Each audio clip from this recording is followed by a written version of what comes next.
What is Geeked Week? From June 7th to 11th, the internet gets geeked. Netflix Geeked is hosting a free virtual event full of big news, exciting first looks, and the people who make the shows and films you love on Netflix. Comics, games, movies, zombies, animation, sci-fi, fantasy, monsters, merch, meet and greets, geeked peeks, trailers, ninjas, mechs. Rahul Kohli getting a geeked tattoo. Wait, no, I'm not doing that. But you will be seeing the people you love from the shows you love live. Grab your devices, tuck in, and join Netflix Geeked for Geeked Week. There's so much to get geeked about. Welcome back to Geeked Week. I'm Rahul Kohli. And I'm Mari Takahashi. All week, we're revealing even more new shows, giving behind-the-scenes updates from production, and sharing some exciting updates on the projects we've all been waiting for. And today, we're joined by our friend and yours, Mr. Jeff Akili. Hey guys, it's great to be here. Geeked Week has been so much fun, and I'm so excited that Geeked Week is a part of Summer Game Fest. We've been covering all the video game news, and it's important to have Netflix a part of this because there's a lot of news about to drop on shows and films based on game. That's perfect because today's show is all about the Netflix titles that cross over into gaming. Castlevania, Cuphead, The Witcher, Resident Evil. There's so much to cover. But before we get into it, here's a look at some of the big moments from the week so far. The legendary mech series that started it all is back. It is my honor to present to you Masters of the Universe Revelation. This cast is star-studded. Mark fucking Hamill. This loud is about to rule. Netflix is on a hot streak when it comes to anime.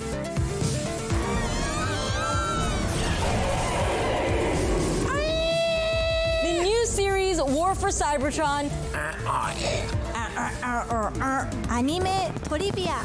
Kamina, baby! I wanted to tell you a little bit about this new project I have called Twilight of the Gods. Oh, this fucking guy. 3 brand new animated shows where you've got an exclusive first look at some artwork. Oh my gosh! A big part of the reason why I was cast is because they saw the essence of Leon in myself. I think this series you're gonna learn a lot. Things that you didn't know about before. Your geek is showing so hard.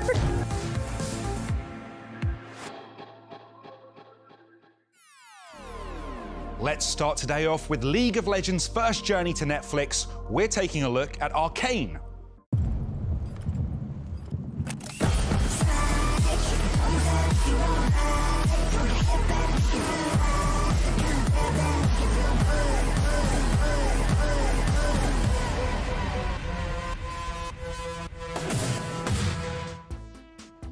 Oh yes, League of Legends fans have been super stoked about the news on the new series, and guess what? We have some new images from the show, so let's check them out. Ooh, fresh Arcane. Ooh-hoo.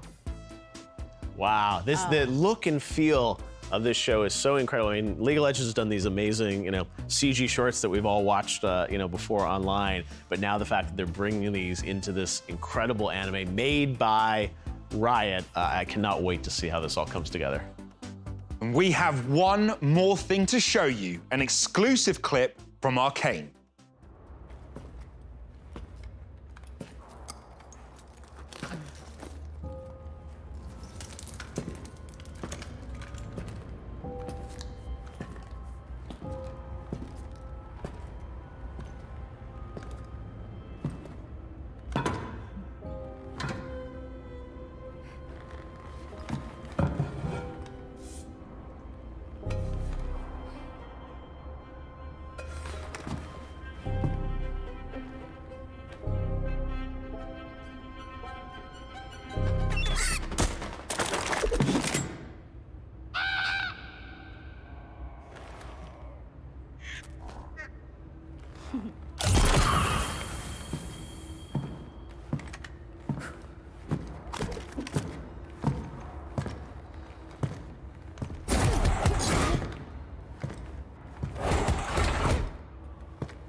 What a time to be a gamer, huh? Yes, absolutely. looks amazing. All right, well, there's much more on Arcane coming. And stick around, actually, because I had a chance to interview the creative team from Riot about this project, and we'll be sharing that conversation with you a little bit later in the show. Man, you are everywhere this month. I mean, we should just like have called it Summer Jeff Fest. I like that. I might keep that. That's a good one, really. Yeah, it's so fun. I mean, so much gaming news this month. But the fact that the gaming world is expanding into all these incredible anime, live action shows, it's awesome. And Netflix's slate is incredible. So we're just getting started. Yeah, there's so much. Oh, this is interesting. It sounds like we're supposed to throw to I didn't think we had commercials, but here's a word from our sponsor. Pain is a symptom. Joy is the cure. At Umbrella, we've found the solution to suffering, a discovery that will change the course of history and life as ruled. Joy, coming soon. Albert Wesker is the engineer of a better tomorrow, of a perfect tomorrow. Well, that was strange, isn't it? Yeah. Let's move on. Yeah, I mean, if this business has taught me anything, it's if the check clears, the ad pays. So we got to keep rolling. Up next, follow the misadventures of the impulsive Cuphead and his cautious but persuadable brother, Mugman, in this animated series based on the video game. That's right, friends. Yes. We're talking about Cuphead. I bet when you first saw this game, you thought this should be a TV show. Well, you're in luck, because now it is. And this show is so incredible. I mean, the game franchise, as you said, Rahul, like, you imagine what that could be like as a show, but they've taken it to the next level. I mean, all the characters are voiced, and this series continues the adventures of Cuphead and his sidekick, Mugman. Just like the video game, the animation is based off the old cartoon styles of the 1930s. Fantastic jazz soundtrack to match. This show, I've been lucky enough to see a bunch of the episodes. It is so fun. This is going to be a sensation, I think. Yeah, you have to believe the hype. Like, we got a little peek at it, and it's phenomenal. Seriously, we are just so excited. fun. It makes you feel like you're like a kid again, like watching cartoons and the voices. It's amazing. So, and we have some news, I think, about it too. Yeah, right? If our hype wasn't big enough for you, we've got a very special message from the show's creators and King Dice himself. Let's check it out. King Dice here. Now, some may say that my methods are quite shady because I'm voiced by the one and only Wayne Brady. Now, I'm about to give you all a little sneaky peek because Cuphead is coming, y'all. It's about to make your week.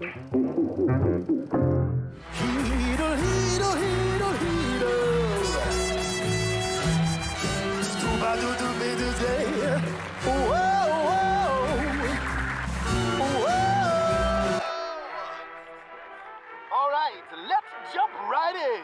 Who will be the first lucky contestant to roll the dice? Will it be you? Yay! It's your lucky day, sir. Get on up here and roll the dice. Don't touch. Knockout! Took down the boss. Yes, it's such a amazing game, but this series, I can't tell you how authentic it is, and the team at Studio MDHR worked with the show creators on this. It's just incredible. So definitely check it out when it hits Netflix. And that's some major news in that video. Wayne Brady is going to play King Dice, which is incredible. Yes, I love that we get to drop this news on this show. Yeah, Wayne Brady, he's so talented and so funny and so perfect for King Dice. He's a game show host, right? Like, I love it. Let's make a deal for your soul. Perfectly cast in Cuphead, and the other voices, it's such a fun show. All right, well, no matter what shape your head is, you're gonna wanna stick around. I got to talk with Dave Wasson and Cosmos Segerson about how they've approached taking Cuphead from video game to TV show. Stick around for that. Okay, Rahul, I think you're gonna like this next title. Oh yeah, why is that? Well, it might have something to do with your shirt. It also has something to do with vampires and magic and monsters, and of course, beautifully animated men with very, very low-cut blouses. That's where you got them. I'm in. All right, I'm in. That's it. I'll watch it, whatever it is. I feel like we have to be talking about Castlevania, Ding, right? ding, ding. Yes. This is where it all started. Everything has led us here. Which means we are here for a reason.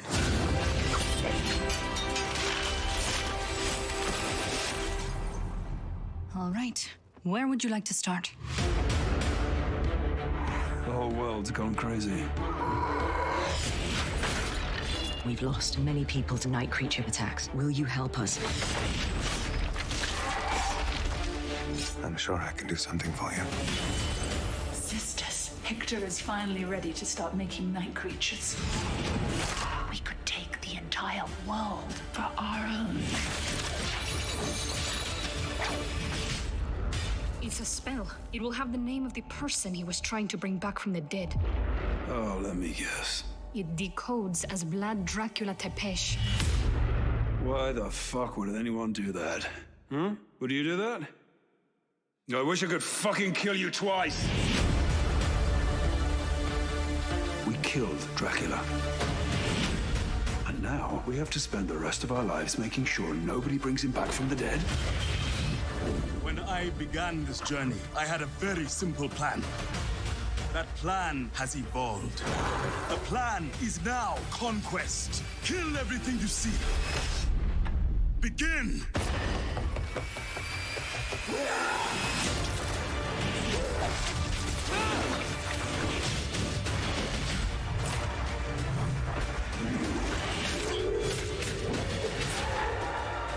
Ready? Hell no. But when's that ever stopped us?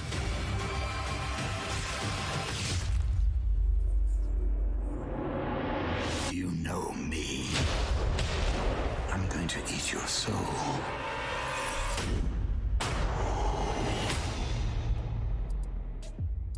Castlevania, this is really Netflix's OG gaming series. I mean, the first one that they did, and has blown up over the past couple of years, 4 seasons in, but it's kind of sad because it's over now, right? It really is. The 4th and final season is out now, and it's a shame a show this good has to end.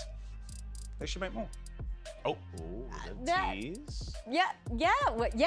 Actually, it is a tease. Did I just tease? Or you're psychic. We haven't figured it out yet, but yes, we have the show's creators, Kevin Coldy, Adam Dietz, and Sam Dietz, to tell us more about the future of Castlevania on Netflix.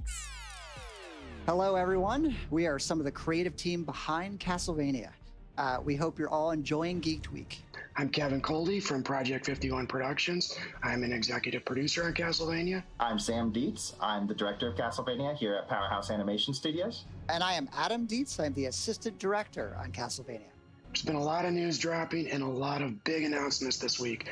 So we blackmailed Netflix to let us be a part of Geeked Week so we could share some big news of our own. We hope you enjoyed the Castlevania series finale. We are here today to finally confirm the news that we are nowhere near done with this world. Along with our new writer, showrunner, Clive Bradley, we are pretty damn excited to continue to explore the Castlevania universe with an all-new series. And now for the most exciting news.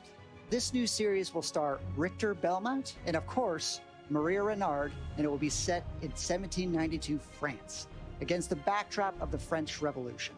Stick around for a Q&A with us where we'll be answering all of your burning Castlevania questions. Confirmed! Castlevania show. More of a good thing. Yes. Asking you shall receive. Love it. On Twitter, Netflix Geek asked you for questions to ask show creators Kevin Coldy, Adam Dietz, and Sam Dietz about Season 4 of Castlevania. That's right, we sent Geeks Terry Schwartz to chat with the guys on your behalf, and she lived to tell the tale. Stay tuned for that Q&A later on in the show today. At Umbrella, we know you have a choice of where you raise your family. Choose New Raccoon City for a better today and a brighter tomorrow. Albert Wesker is the engineer of a better tomorrow. Thanks to our sponsors, I guess. Yeah, Raccoon City's come a long way. I'm glad they're moving on from their past. This has to be building to something. All right, well, let's move on. All right, Netflix has teamed up with French game developer Ubisoft to bring you 3 new shows. First up, we're taking a look at the new Splinter Cell anime. Okay, I think it's safe to say we all remember the game, but what can we expect from the story? Yeah, I mean, Sam Fisher is back. That's what gamers been waiting for Splinter Cell for a long time, but now we have the anime. This game follows Sam Fisher, a former Navy SEAL who's recruited to work for the mysterious 3rd Echelon Division within the NSA. It's all Black Ops missions, stealth, and military tactics. And the production itself is pretty stealthy, but we do have a first look image of Sam. Here we go. Sam Fisher returns for duty. The reveal. So much mystery. Here we go. I was gonna say, the build-up. Ooh, there he is. Oh, this takes me back. I was gonna say, yeah, Splinter Cell. It's such a classic, series. We remember playing it on Xbox yeah, it was one back of my in the first day. games on the Xbox. Yeah, incredible franchise. People have been wanting every year in my Twitter feed. People are always saying, "When are we gonna get another Splinter Cell?" Splinter Cell. It's been a number of years since the last game, so I'm so excited that Ubisoft is doing this with Netflix. And we don't know much about it, but it does have a stacked talent team behind the show. They sure do. Writing the series is Derek Kolstad, the creative mind behind the John Wick series. Ooh. And on top of that, we also have Sun Creature and Bost as the studio behind the animation. Oh yeah, I cannot wait to see where this team takes the series. Yeah, they're excited about it. Up next, we are taking a look at a new title from the Far Cry universe based on the Blood Dragon DLC, Captain Laserhawk. Now, Blood Dragon, you guys probably remember an amazing add-on DLC for Far Cry 3. Just totally flipped the whole vibe of the game to this 80s throwback. So you can imagine that's what you're going to get from the anime, with amazing explosions, fast cars, and bright neon everything. It's true. Any fan of 80s action movies are going to love this series. We can confirm that Bobby Pills will be the animation studio responsible for bringing this to life, and we have a special message from series creator Adi Shankar about the title. Check it out.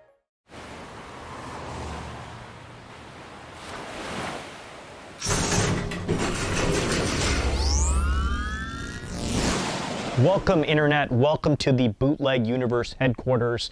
It is so good to have you all here. For those of you who do not recognize me without Kiss makeup on, my name is Adi Shankar.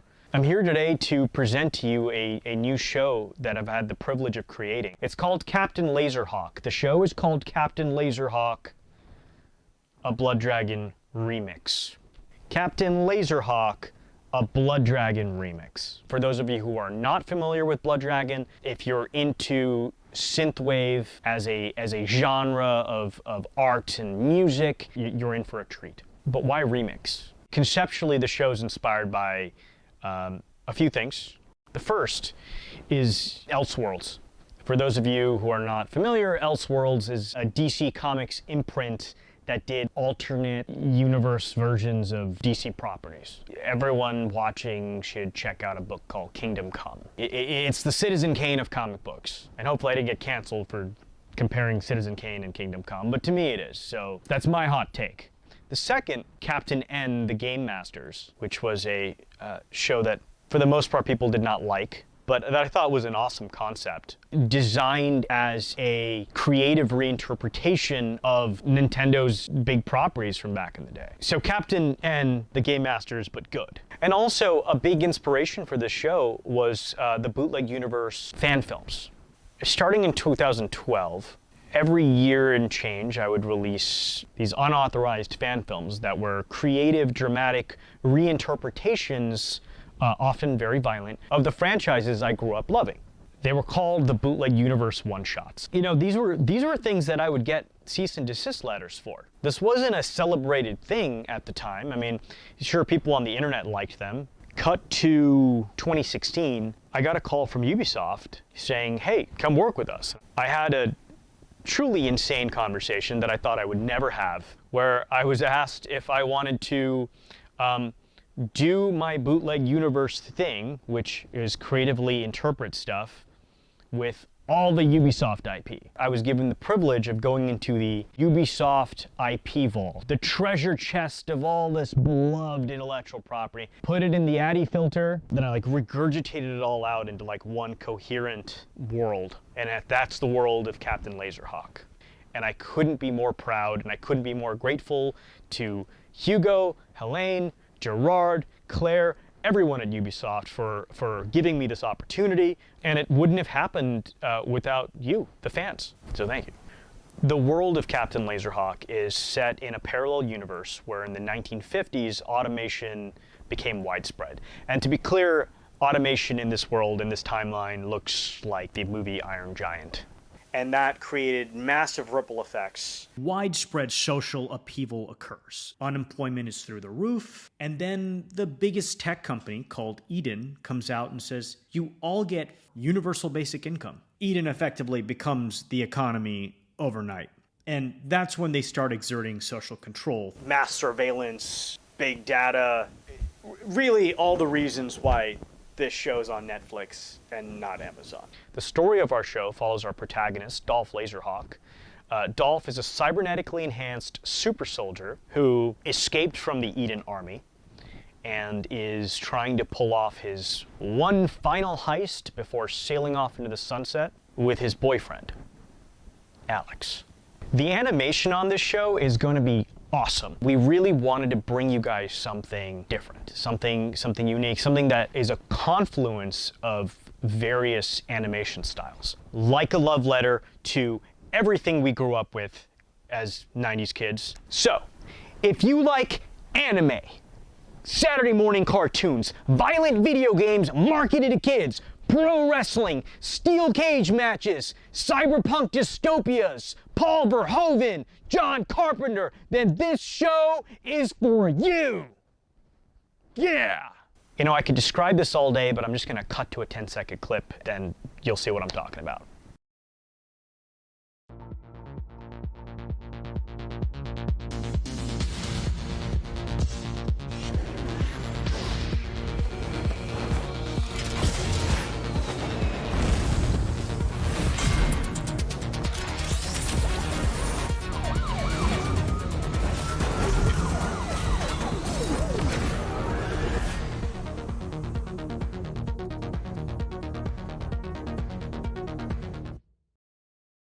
That animation you just saw was made by a fantastic company called Bobby Pills. And they are the animation studio that is making the world of Captain Laserhawk come alive. Without further ado, Bobby Pills, ladies and gentlemen. Very talented people, very talented artists. Dream to work with. I'm sure they'll say the same about me, but if they don't, it's okay.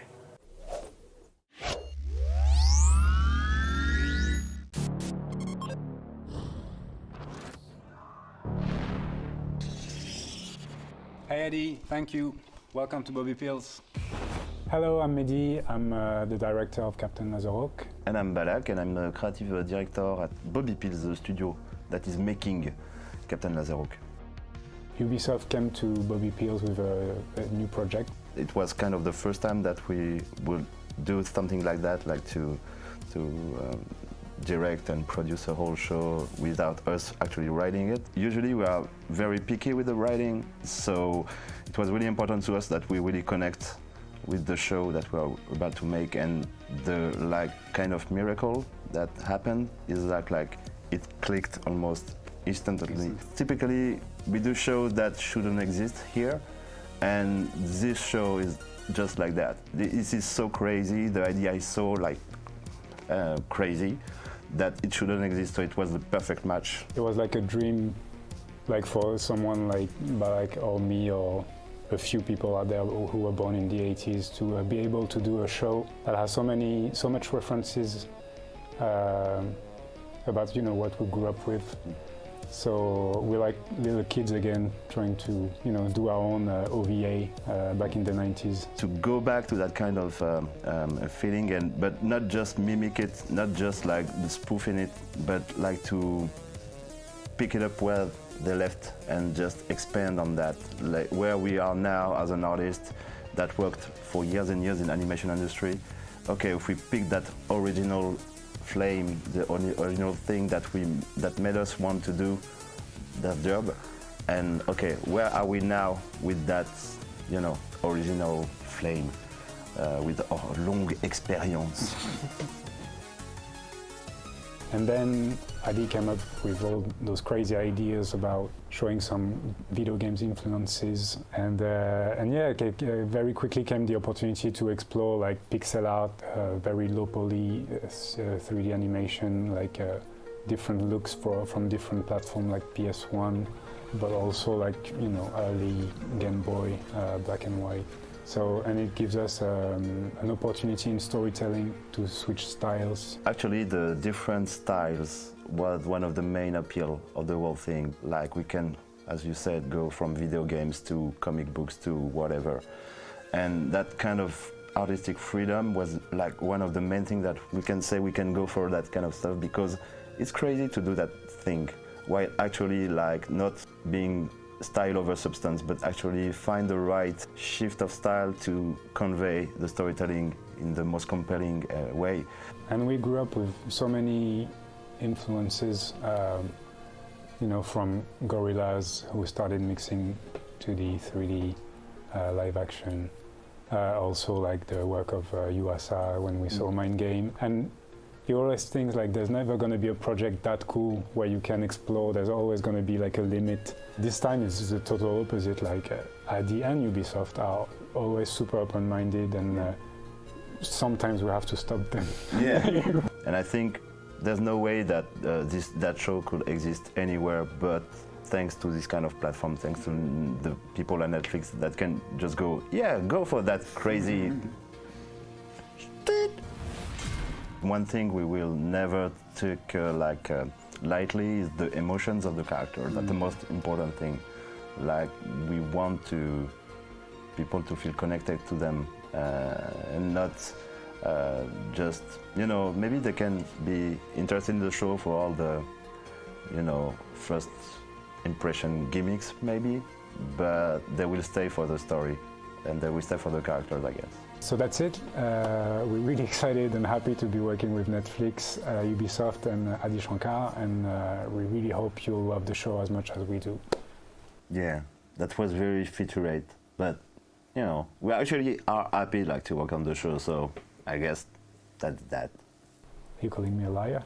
Of course, in featurette, everybody is happy to work with the people that giving them money.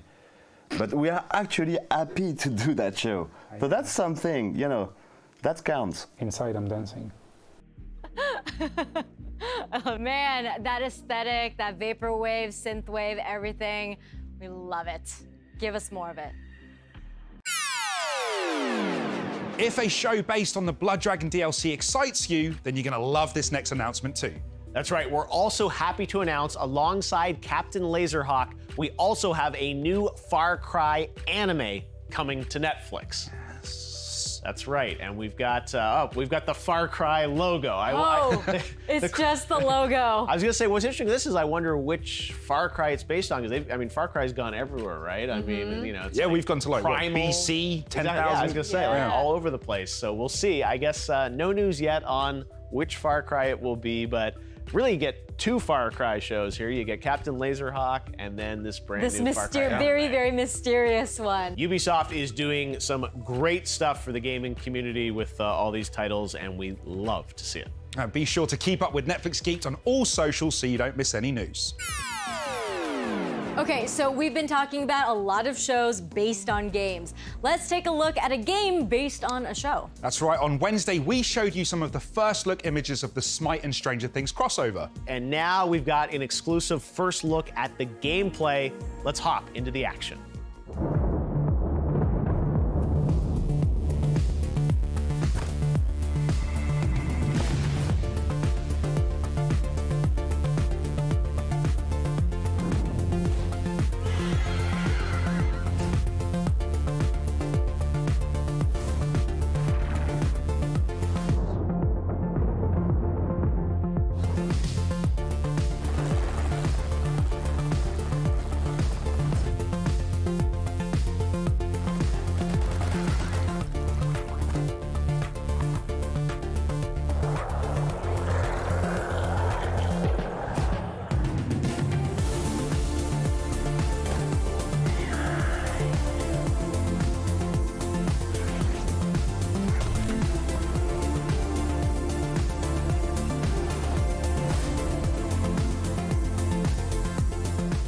Oh, so good. I'm gotta get back into Smite now. I never would have predicted Stranger Things and Smite being a thing, but here we are, very cool, and who knows what's next. I love it.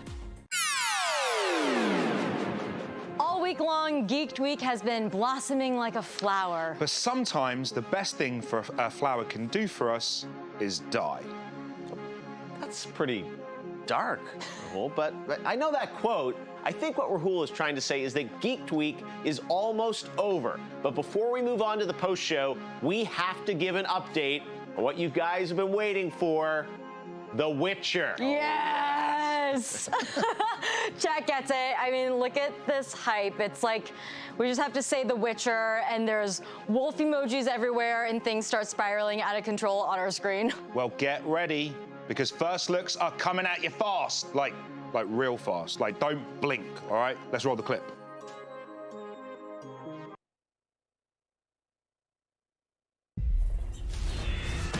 I need to understand. Danger.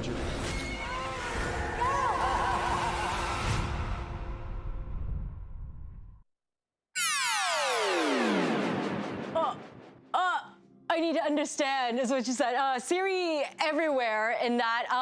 That was the first look at season 2, but you were right, that was really fast. Right? Too fast. Yeah, they're very quickly chopped up there, but it looked like some elder speech in there and kind of in stone letters, a familiar weapon, so lots of things to people to kind of pull apart there. Yeah, I caught nothing. No, like, I know I said don't blink, but, you know, I blinked, so can we run that again, please?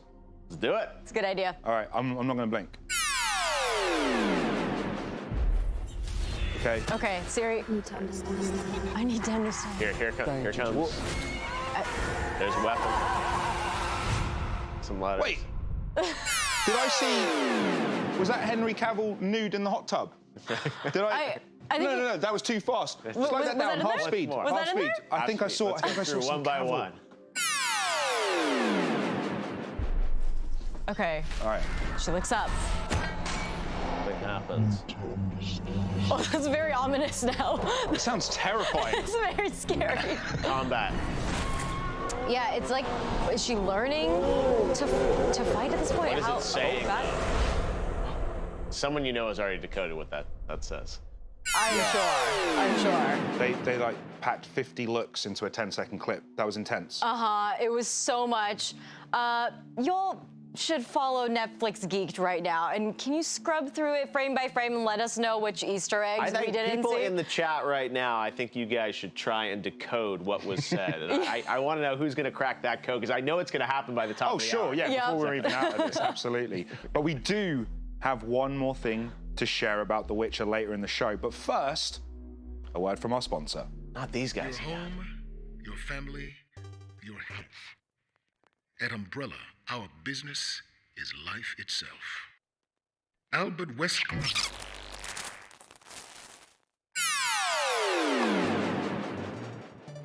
Okay, honestly, I cannot take that anymore. I think we just need to talk about Resident Evil right now. Let's just do it. Yeah, we're bursting at the seams here, and so is chat. Okay. Last year, Netflix announced a brand new live-action Resident Evil series, and today we can confirm that season 1 is in production, and we are so excited to share the cast with you today. That's right. Everyone knows Resident Evil. I'm a huge fan. The franchise has had 8 fantastic mainline games. The most recent one just came out, Village, plus films, animations. There is so much lore to dig into here. But this, though, is a totally fresh spin on Resident Evil. And all day we've been hearing ads from our sponsor, the Umbrella Corporation, and I can see a bunch of the hashtag who is Wesker on the timeline there. And I think it's time we find out who's playing him. Why not? Casting announcement? Roll the clip. Let's do it. Allow me to introduce myself. My name is Albert Wesker.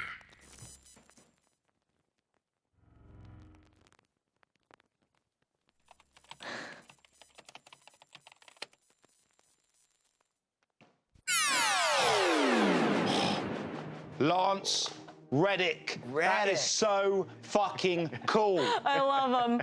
John Wick, Fringe, The Wire. and even in video games, right? Silence and Horizon Zero Dawn, Lava in the Destiny games. He is such a great guy. He came to the Game Awards a few years ago and presented, and he just said, hello, Guardians. And he loves games. He loves this audience. And that is so exciting to see him cast in the Resident Evil live action series. That voice, man, he is an amazing pick. I mean, what an actor, what tonally, like, I can't wait to see what he does with Wesker. I love it. Yeah, and it's a great cast all around too. Let's take a look at that photo again. Yeah.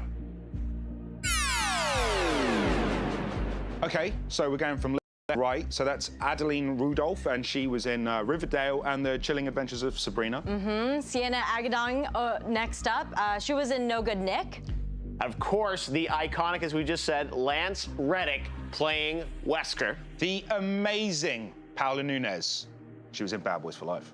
And Tamara Smart from A Babysitter's Guide to Monster Hunting. And finally, Ella Balinska. She was in Charlie's Angels. And what an awesome cast. I can't wait to see them live action. You see the cast photo, you're like, it's great, but when they're in character and what this is going to feel like, it feels like such a fresh take on Resident Evil. Absolutely. I can't wait to see some Raccoon City uniforms, and it's going to look fantastic. Right? It really I can't believe we got to break that on this show, too. Yes. The Resident Evil live action show is in production now, so if you really want to be first to the first looks, make sure you follow Netflix Geeked. Believe it or not, we're approaching the end of Geeked Week. Aww. I can't believe it. We've covered so much, and I still feel like we could fill another week full of this. I know, right? Right? Yeah. Even with just the gaming worlds, we didn't get to like Pokemon or Sonic. That's right. There's also The Division, Dragon's Lair. That's an OG gaming franchise. Cyberpunk, Assassin's Creed, Dota. Yes, so much stuff. I'm thinking we're gonna have to do this again sometime. If they'll have me back. I hope you'll invite me back. Oh, Jeff, you'll be in. It's me that they're worried about drawing stuff. You may be off. You may be off filming your new Zack Snyder, voice your new Zack Snyder show. Yeah, exactly. We might have to have Terry Schwartz back on here just to keep you in line as well. But the party isn't over just yet. Stick around. In the next hour, we've got the cast of Cobra Kai, the Army of the Dead VR experience. Which is so cool. Yep. Q&As with the creators of Castlevania and the Cuphead show, and so much more. Yeah, that's right. There's a lot of stuff, and I got to talk to the Cuphead guy. Wait. We got something else. We have one more announcement for the day. One more thing? Yeah. We almost went dark there. No, we got one thing else. Ooh, yes. Wow. That's a little fantasy of mine right there. WitcherCon, CD Projekt Red, and Netflix present coming together July 9th, 2021. Oh my God, that looks insane. Yes. And I will see you guys at WitcherCon on July 9th. And you'll see us now on the post show. So we'll be back after this. Culturalism was like a big part of the first design aesthetic. How culturally ambiguous anime was as a genre really taught people how it attracts to all cultures. You not necessarily grab inspiration, but what inspires you. I just remember being a kid, watching those animes. It took me to a different world. I found it easier to communicate through illustration, which was greatly inspired by anime. There's never really been this even representation for African American characters. I had already known about LaShawn Thomas, so I was really excited to get a chance to work on this hit series. I wanted to really make the collection about him more so than anything else. This black on black matte kind of feel to his whole sculpture. I wanted to depict that in the links. It's always been a dream of mine to design products in a field that has always inspired me. I think it's monumental seeing Netflix embrace black creatives and seeing us break down barriers and killing it. We only grow when people check out the culture, so we expose it to a different audience. That's what really is success for me.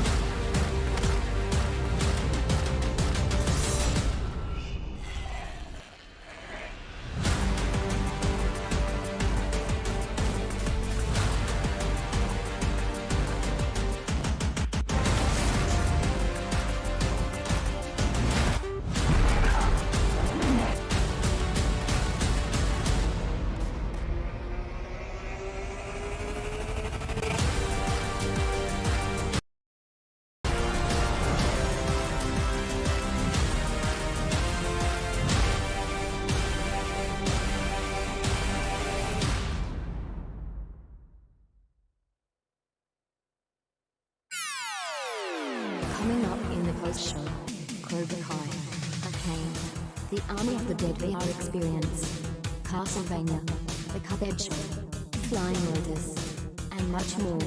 Geeked Week. There's so much to get geeked about. Thank you, friends, for joining us live for the last ever Geeked Week. I think you said that wrong. I think it's the last day of the first ever. Did I scare you lot? That's what you do. People go, no, we want more. Oh, I tricked you. Gotcha. But yeah, it's the last day for Geeked Week, and we've made some great memories, and there's even more to come. So I'm Roll Cody. Yet, right? Yeah. Great. Yeah. I'm here. Yeah. We're here. Let's do it. All right. Let's make it happen. I'm Jeff Keighley. Oh, I think you're supposed to go first. I'm supposed to go first? Yeah, ladies first. I'm Mari Takahashi, and that's Daniel-san. I don't know what you're talking and we're about. joined, of course, by Jeff Keighley. Hi, guys. Hey, Jeff. I was so busy tweeting out. There was so much gaming news that came out there. WitcherCon, Resident Evil, so much happening on the internet. So much. About you guys. You guys, when you make a show, you roll with the We big don't mess news. around. Yeah. That was, what was it? We started the week 50?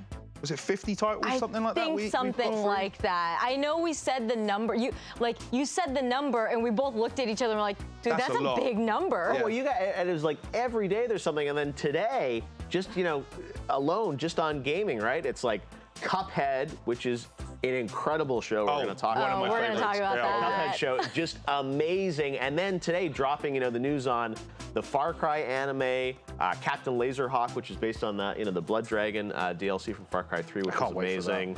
Arcane, the first ever clip of that, which is a massive new League of Legends show. Stranger Things and Smite, which we covered yesterday on Summer Game Fest kickoff. You got more today.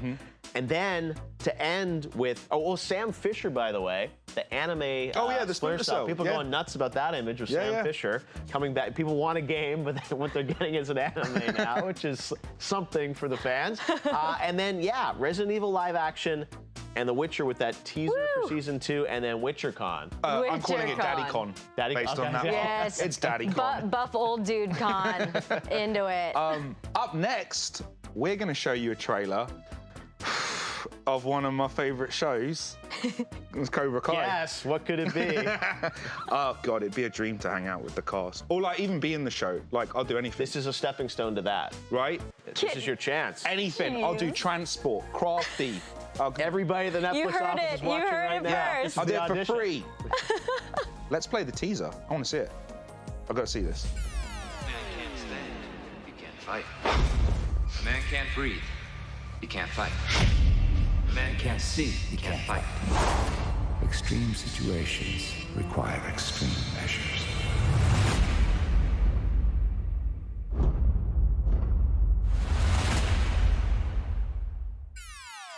Do you know who that is? That's Terry Silver.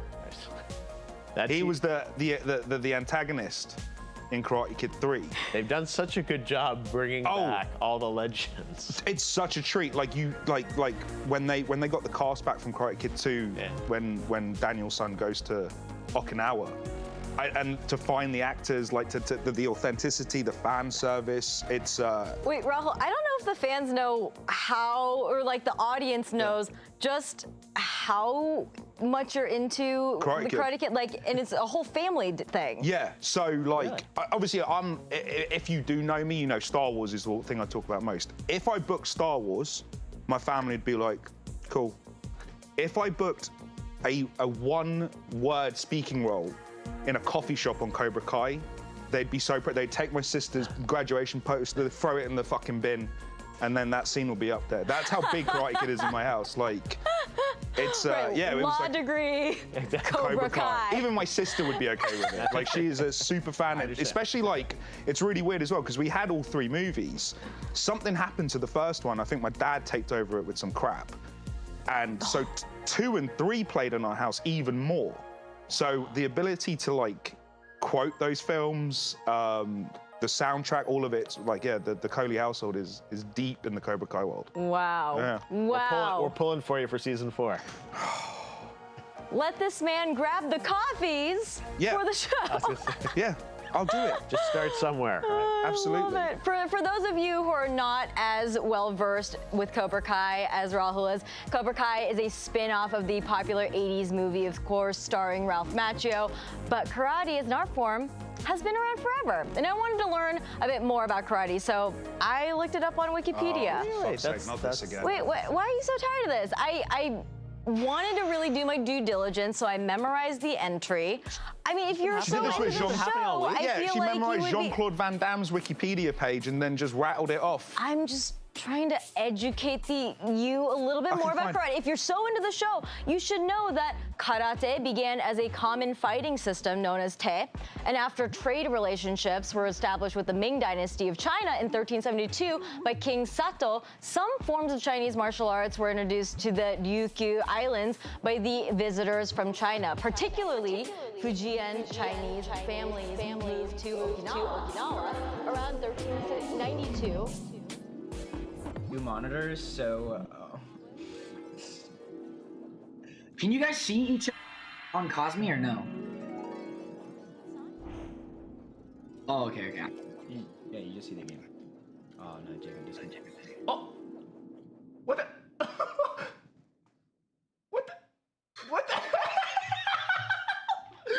What is going on right now? Is that? It's Miguel. It's Dimitri. Hello. Did Hawk have a power cut?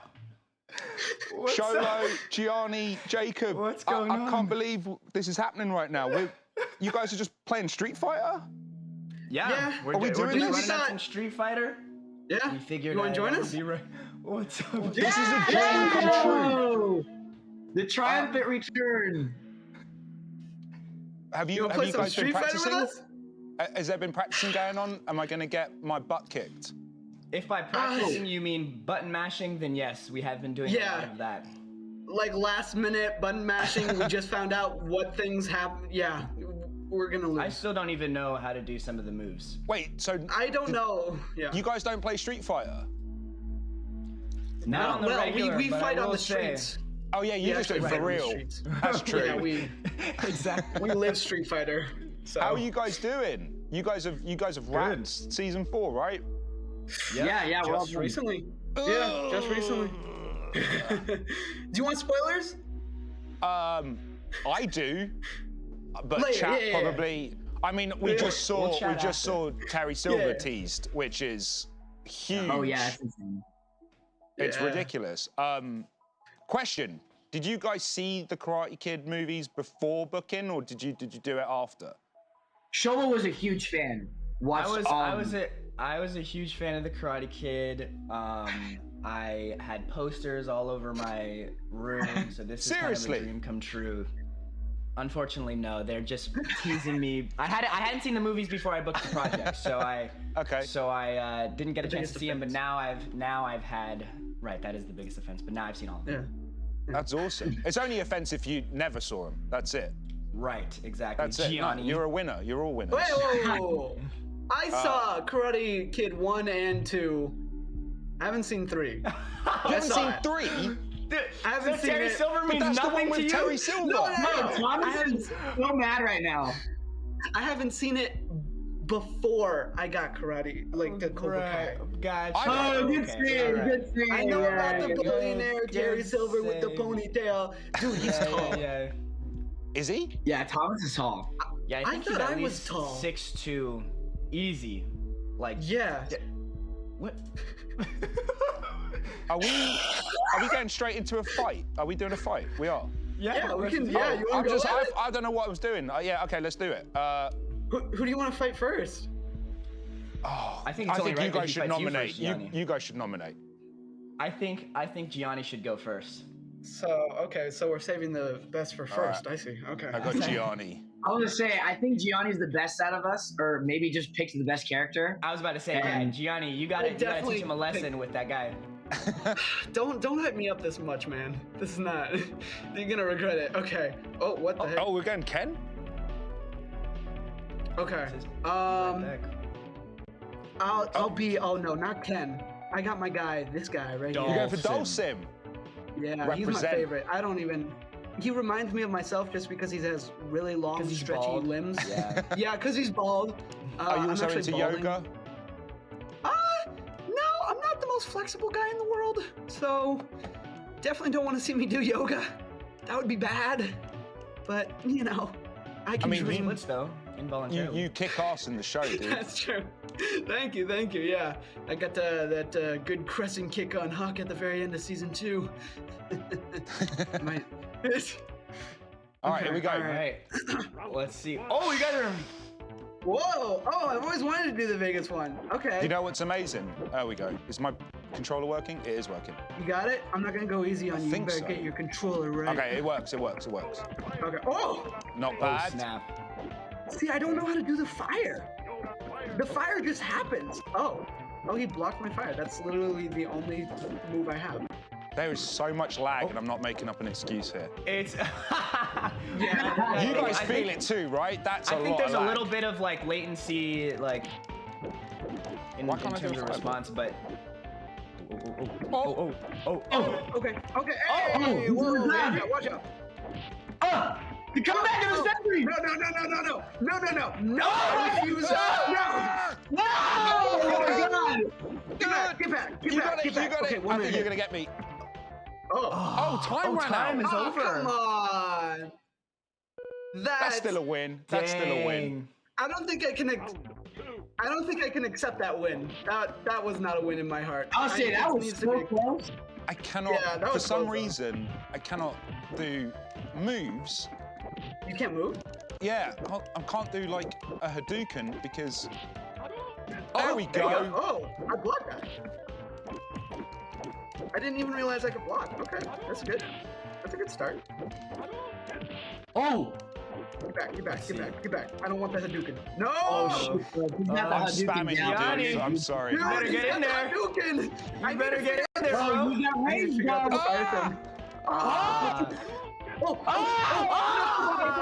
Kick the Hadouken! Damn it! Here's I where, need to figure where the out the real pain fire. begins, Danny boy. That's a quote from 3 Okay. if you'd seen it. By the way, I don't read my scripts, so I don't know who I'm bragging to. You can brag to it. Oh. All right. This is for all the marbles. Let's go, Gianni. Oh my god. Come on. Okay. This actually. Fireball him. There's a lot at stake here. Oh, you blocked it. I figured. All right. I Come on, figured out the Luffy! block. You call me Goofy? No, Luffy. No, I said He Luffy. really is Luffy. I don't think Luffy like beats Mr. her. There we I go. like Come how. on. Okay. Oh. This Get button back. mapping. Get back. No. Oh. No! I'm spamming. He's dizzy. Oh! Oh my Oh, god. come on. Gianni! I'm sorry, Gianni! I need to move. I gotta move. Oh, come on, Johnny. 9. I need the fire 6, to like activate. 5, 4, 4, 3, 2. No. Oh my god. Gianni! You cannot do a fireball on this thing. And he beat you with the controller. Oh my. All right, I'll hold it down. Okay, my I'll defense. avenge. I'll avenge. All right. Oh, is it please Jacob's avenge turn? me. I'm tapping in my binary, bro. Hawk. Okay. Okay, what controller are you, Johnny? Huh? I was controller 2. Yeah. Yeah, I was 2. All right. I'm just gonna stay as Ryu because he's wearing the headband, and I've got the Daniel LaRusso headband, the Miyagi-Do on. So let's do it. Okay, we're using Yellow Goblin guy. All right, you can leave the call now, Gianni. You've been exiled. Honestly, after that last performance, I think I'm done here. I think I My have thumb to is quit numb. the show. And I need to take up gardening or something else. Bro, the Hadouken was brutal. Dude, I don't know how to combat that. Well, because for some reason it's not registering the input on this controller, my thumb's gone numb, so my ability to do Hadoukens has diminished for spamming. So you hear that, Jacob? He beat Gianni, and he was like, all right. You loosen I your helped jar, you. Gianni. Yeah, I loosened it. I got you. Oh, Now this should be a cakewalk. Oh. yeah! Yes. Brutal. Okay, here we go. Oh my god. Go Shrek. Okay. Man. No! Okay. Oh! Jacob done me dirty. I don't know how to do the lightning thing. That thing is. Yeah. Oh my god. Scoop him. Oh, shoot, bro. Yes! Not yet. Survive. Jacob! You just have to survive it. Just. I can't do a fireball on this controller. No shit!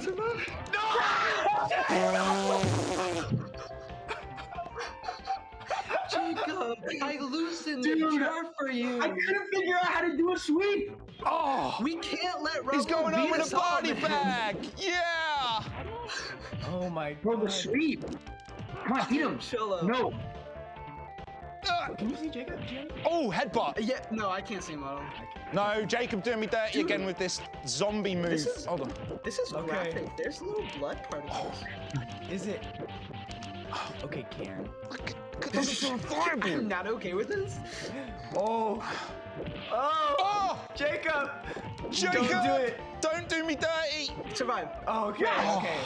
It's going into the third round at least. Okay. All right, here we go, baby. This is the deciding round. We got this, bro. We got this. Sweep the I don't wanna legs, sweep. Jacob. It's so good. The legs are just so good. Do it. My This was God. more eventful than the Mayweather fight. That headbutt. Don't grab me. Don't grab That me. ogre guy has my posture from season 1. No. No, thank you. That was a little karate move there. Oh, there you go, Jacob! Get him! Oh, Jacob! No! Yes, baby! That's my boy. That's my binary brother. I got you, I Gianni. have nothing to say, dude. That was, yeah, you got me. Revenge my death. All So- right, I'm tapping in. You got it, Sholo. All right. So Sholo versus Jacob. Come on. All right, let's do it, Jacob. I'm You know showing the, we're fighting each other? on you. Yes. Yeah, you two are. It's winner stays on. Oh, King of the okay, hill, I see. baby. I'm repping So my in the girl, meantime, Disney. I'm There's a lot of curious. pressure. How long were you guys shooting that fight scene in the high school? That one was epic. That was only 3 days. You did that in 3 days. Was it 3? Yeah, 3 days because it was. Well, no, it was, we it was rehearsed 2 it for weekends. one time. It was Yeah. 2 weekends, but we were only able to film it in 3 days, which is not a lot of time if you guys are back home. 3 days, even though it seems like a lot, it is practically nothing. Yeah, that's terms- pretty. I guess, I mean, to give you an last idea. day. Yeah. Yeah, the last day was just. I think you guys, last you day. and Gianni had the And last Sholo, scene how of long- the whole season, right? Sholo, Yeah, how the long last did you day. get to Yeah. just lie in a bed for? Because I mean, Honestly, how that, long- was that like a month felt worth of way filming?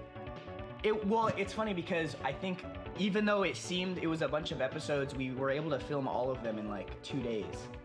So it was nice. I got You to, guys move quick. Well, I guess yeah. Since they already know we're gonna be in the hospital, they. Oh, they you could got just all of you could the just block it and hospital get it stuff. through. Boom, boom, boom, boom. Gotcha, gotcha. All right, Jacob. The scene we with starting? you at the what the concert fuck? was one of my favorites. The which when one? you and Johnny William, you guys go to the concert when you're in the wheelchair. Oh yeah. was one of my yeah. favorite scenes of that season. With D. Snyder. Yeah, that guy's a legend. He was. All right, dude. Hey! Oh! Get off my head! Oh my God. Oh my Let's God. go. Okay, that's. Let's go, baby. Yeah, So you another got a point for cheap shot of me in Jacob. the beginning, bro. I think Jacob is the best at this. Yeah, because They all just have that. he has a weight advantage, bro. You Oh my God, chose jumped your off the character. wall. That's nice. That's nice from Sholo there. Sholo, if you Get in mash that your corner, kick boy! button, mash your kick button, Get in that Sholo. corner, That's a. She does this kick. No, bro, don't do this to me.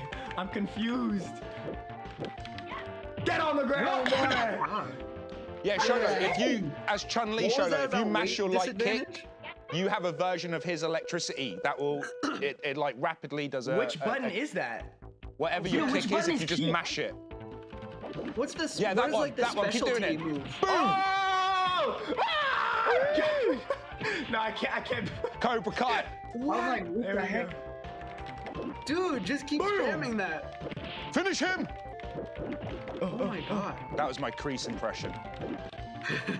That was a really great impression. Finish him! I can't. Oh, this is close. Who's gonna? No freaking way! Jacob!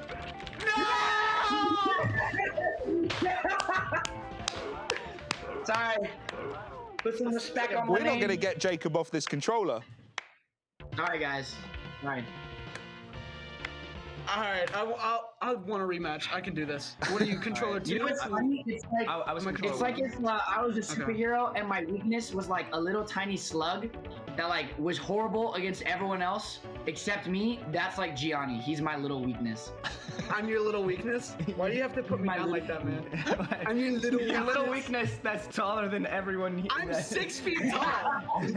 The only one taller than me is Silver. Oh, okay, here we go. Okay, so we got Dalsin versus Blanca. Gianni moves quick. I like just hearing the button mashing. I can't lose again. Oh! Dude, that electricity thing is rough. Your ability. Come on. Let me see it. Let me see it. Come on. Jacob, let me see it. If you move backwards for 3 seconds, then press forward with punch, you'll do a spin attack. No. Dude, the eating of the head is. Oh! Dude. Jacob plays like such a troll. He's either electrocuting you or he's munching on your face. And if you break away, he headbutts you. There's no honor in your fighting, Jacob. It's street fighting, and I appreciate it. I would say it's hard, baby. That is all Hawk. You absolutely fight like Hawk. I dig it. Alright. Bro, it's hard to get close to you. Yeah, you can get closer. Do you guys have a personal favorite scene from the last 3 seasons? Obviously, we can't talk about 4 too much, but do you have a favorite scene from each? Yeah, I really like when Dimitri got his arm broken. That was really fun. Thanks, I appreciate that. That was a fun one. That was brutal. That was a I really liked it fun when patch. Miguel folded over a school railing into a 90-degree angle. I got folded like a taco. Yeah. I'd say my favorite scene is my fight Brooks. That's my favorite scene for sure. I love any scene that they play that Hawk screech whenever you show your back. That they add. Oh, dude, that's how you know shit's getting real. We're like, so is Jacob, you still undefeated now? I won, bro. What do you mean? Yeah, Why are you surprised? he's undefeated. He just ate my face. I think my Hadouken thumb is healed. I probably could go. Should we try one more? I think you should hop on for another one. Okay. Yeah. All right. One more. I'm gonna do this. This will be the decider. Also, my sister and my mum's gonna kill me if this is so cheeky of me because this isn't even in the script. Would you say hello to my mum and my sister Nadia? They are the biggest Cobra Kai fans. Mom and sister Nadia.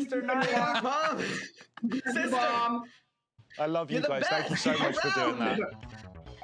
Okay, so let's do this one more time. All right, here we go, baby. All right, see if I can keep the dubs alive. Daniel LaRusso's gonna fight. Daniel LaRusso's gonna fight. I like that. Okay. Yeah, Let's just switch this up. Let's get one different song. Let's go to Japan. Oh no, we're gonna go to Guile Stage. That's got the best music. If I can do this, my thumb is got no feeling. Oh, guess we're going to Thailand then. All right, I'm just pressing start. There we go. Okay, there we go. It's pretty cool. Ooh. I hate how your character moves, Jacob. You kicked him so hard in the dirt. He's sweet. He's like Pikachu's ugly cousin. There we go. There we go. There's the move. No, he looks like Rumpelstiltskin had a baby with Shrek. Oh my god. And his godfather's Pikachu.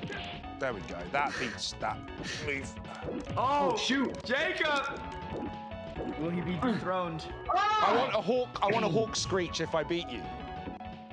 I don't even know if I can. I'm not even the one that does it. I don't even know where they get that from. Isn't it like a? Well, you what's have a horse? to It's like one. Just go full out. Like even if it's bad. Yeah, you have to scream at the top of your lungs. Just do it. What do you do directly into the mic? There's the okay. Oh. What? Your kick is longer than my kick? Oh. Come on, fireball. I've got thumbs for it. Come on. Oh no, Jacob. Jacob. Oh my god. Come on, dude. You literally. Okay. Oh yeah. my god. You gotta do the screech, full volume. You got it, full volume Your screech. best Hawk impression. Like as loud as you can. Like hurt your throat. You have nothing you're doing tomorrow. You have nowhere to be. You don't need your voice. That was amazing. There you go. That's pretty good. And most people just left alive. Most people headphones. Yeah. This was you owe people new computers all around. You just gotta get that on instant replay over and over guys, again. this was the best. Can we get that in reverse? Dream I've ever had. Honestly, like I don't I want was to. I saying, don't bro, want you to gotta wake wake up from this dream. Yeah, I you gotta do, wake right? up, man. bro. I gotta This is just a get dream, up. man. All You right. gotta wake up, man. All right, guys. Wake up. You gotta wake up. Wake Cool, up. don't you think Wake you gotta up. wake up? Stay out of your mouth. Stay out of your mouth. Wake up. Rahul, wake up. Rahul. Rahul. Rahul. Rahul. Rahul, Finish wake him. up. Wake. What? I was drooling. I was saying my Wikipedia spiel about karate. Oh, and I'm so sorry I missed that. You know what I You was were out doing? for a long time. Wait, we were all waiting for you. I was hanging out with the Cobra Kai cast, right? And, Sure you were. No, you and, weren't. and we were Sure playing you were. Street Fighter. Uh-huh. First, it was my. What is? And we was And talking they offered you a role in season 4, and we was right? talking about my mum. Well, yeah. Did you? Yeah. Did you ask for a role? No, I got too shy. I was simping all over the place. Did you at least win? Oh yeah. Okay, so Yeah. that was a, I good, beat him. that was But a good dream. You know, Hawk, Jacob. He's Uh-huh. really good. Yeah? Yeah, that was the dream. Wow. I'm still offended that you have fallen asleep multiple times while So I I haven't been here all week. This happened the rest of the week too? Rest of the week off camera as well. Do you know just how falling early our asleep call while I'm times are? talking. You guys get in here pretty Honestly. early, I will Gosh, say that. can you just go to sleep at a normal time like an adult human being? Let's move on. Up next, we've got Arcane. Yes, Riot fans have been waiting for this title for sure. Yes, Arcane, we just showed the first clip that is online already, and people were talking about that, but I got to sit down with the co-creators of Arcane to learn more about it and give you a few more tidbits. They're very secretive, but take a look at this. All right, I am so excited to do this interview because from Riot Games comes a new animated series later this year on Netflix, Arcane. It is set in the utopian region of Piltover and the oppressed underground of Zon. And the story follows the origins of two iconic League of Legends champions and the power that will tear them apart. Joining me now are the co-creators of Arcane, Christian Link and Alex Yee from Riot Games. Guys, welcome to Geeked Week. How you doing? Hey guys. Well, thanks for having us on. Well, thanks for bringing us that exclusive first look clip of Arcane. We saw the teaser trailer a little while ago, and obviously it's been talked about for years that Riot was making this incredible, animated show based on the world of League. Such a rich look into the lore of League. I'm really, really excited to see it on Netflix later this year.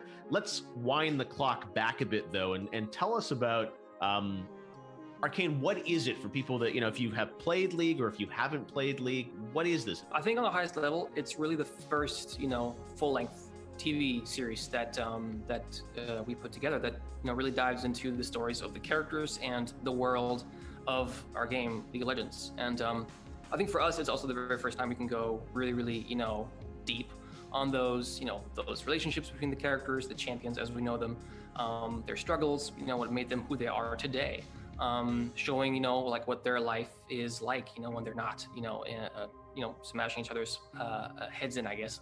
Yeah, it's so cool that you're building on the franchise with this. And one of the things I love with a lot of the Netflix shows is it's not just retelling the story of a game. It really is, taking people into the lore of League of Legends. How did you even go about deciding sort of where and when to set this? Because you have such a rich world, so many different champions. What was the sort of sliver of the story you wanted to tell with Arcane? Alex and I, we've been working at Riot for a long time.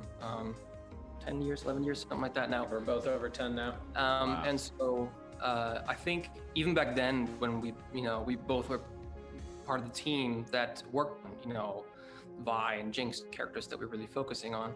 I think even back then you can kind of tell that they were special, that really no matter what we were working on, if it was the visuals, with the awesome artists at Riot, if it was, the music, the cinematics, it just always felt like these characters deserve more. There were always a lot of questions about their relationship, and kind of, like just our audience wanting to know why they are who they are, why they're rivals, what happened between them, was always something we just really wanted to dive into. Yeah, I think Piltover and Zaun are also, these two sort of sister cities in our world that they feel like they're at the cusp of sort of a technological rebirth, and that's something that just felt like it really spoke to us, both in terms of all the cool visuals that we put into it, and also, feeling like it's also, really speaking to the time that we live in.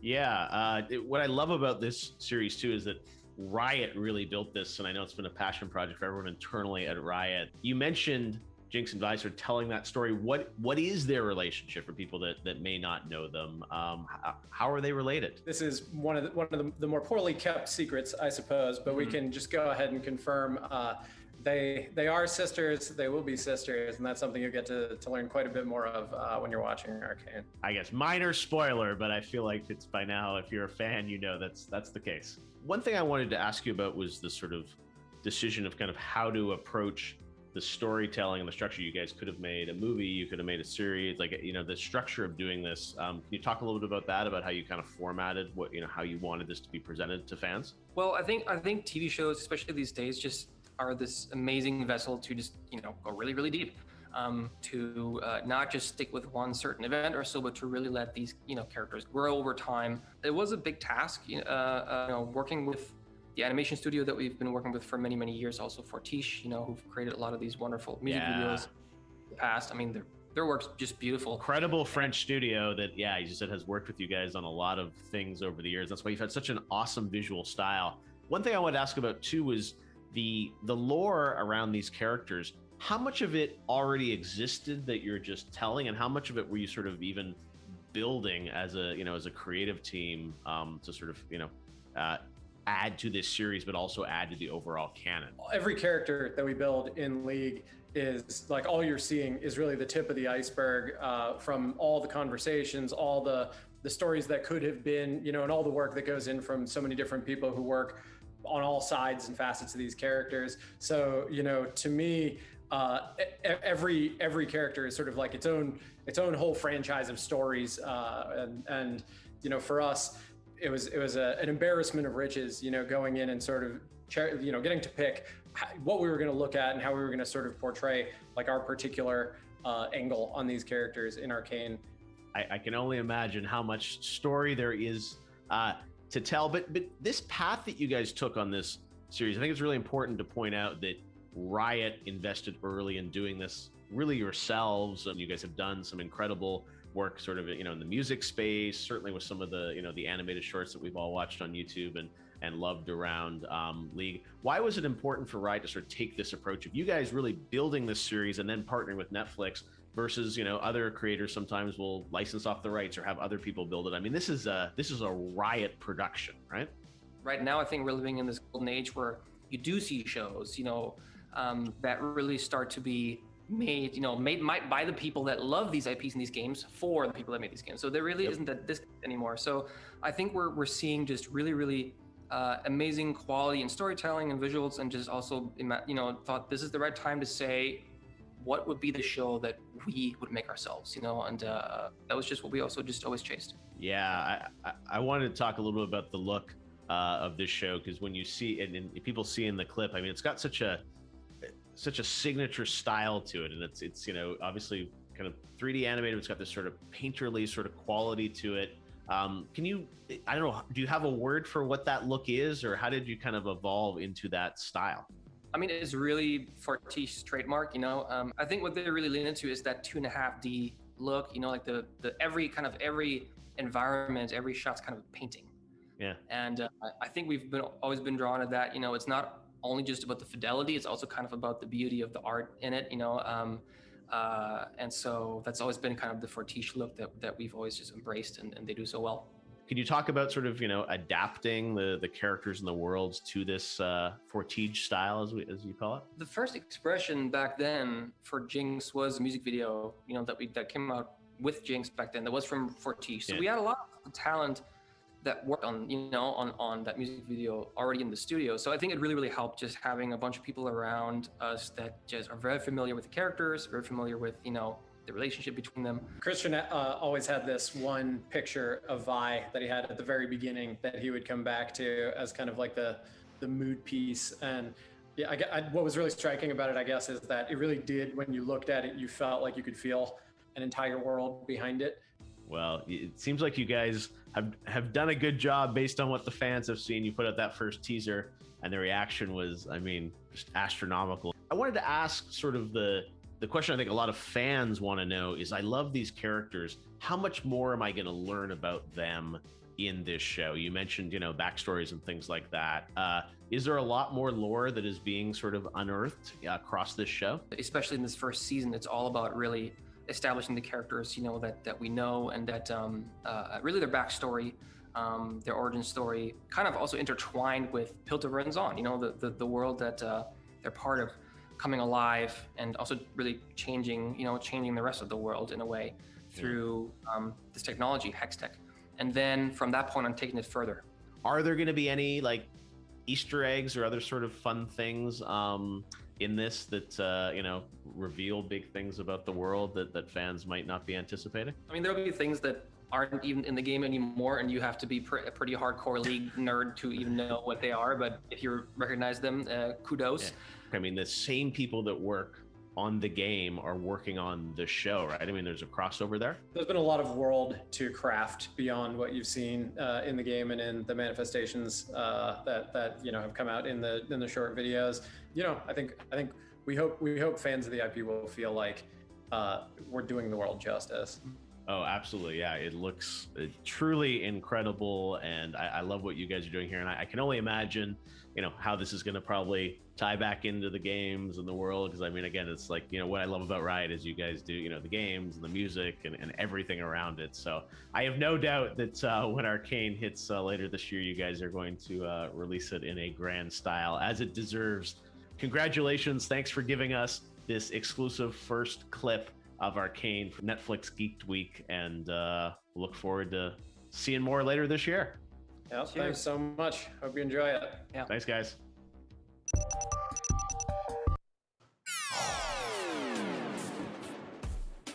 That was awesome. Yeah, Arcane is going to be So cool. just really the scale of what they're doing, and what I love is that we're talking to the guys that are running the show, and they work at Riot. Yes. They've worked on the game for a decade. Yes. And that's what I think is so cool, is that Netflix is trusting these game companies to go off and build what they know the fans will want from the lore, and build out that world. So yeah, that show's going to be absolutely massive, and it's coming later this year. Yeah, we've been saying it all week, where there's so many shows it's for fans by fans, and that really resonates when you know that the folks creating it have this passion behind it because they've been around it for so long. It makes a huge difference in the shows that we consume. And you can feel it. Yeah. You can feel when something isn't made by a fan. You know what I mean? But there's such a difference. The attention to detail, the fan service when it comes from a genuine place. And it builds on the lore, which I think is these are the guys that built the lore, so they kind of know how to expand on it. What I think is going to be cool about Arcane is you're really going to get backstories to these characters, as they said in that interview. Learn things that fans of the game don't even know about these characters. You can actually reveal things. It's not stuff where it's like, oh, it's against the canon, right? Or why did they ignore this? It's like, no, these guys own the story Bible, so they can decide these things and actually share more of it within this, which I think is going to be cool. How it'll kind of cross back into the game and learn more about these characters. And I'm sure they wouldn't say much there, but I'm sure they're going to do things like in the game that tie into the show. Sure, well. And they get to expand and they get to work together, and yeah, that's awesome. Cool. Army of the Dead is up next, and if there wasn't a zombie apocalypse, what do you think it'd be like? I think their hair would go white and they would eat the brains of the zombies. The zombies would eat the brains and get the victims' memories. And that's a really good show idea. no, that's not really. They should make that. Save that. Why are you giving that out for free You on know the I love stream that here? show. It's just like, I love it. Is there editing? Is there editing on live? Someone's writing that up right now. Well, there is a VR Army of the Dead game where you can experience a zombie apocalypse. Pure Imagination made this. Zack Snyder was involved. And we had some of our Geeked Week friends head out to a virtual Las Vegas to slay the dead. Check out this video of the new Army of the Dead VR experience.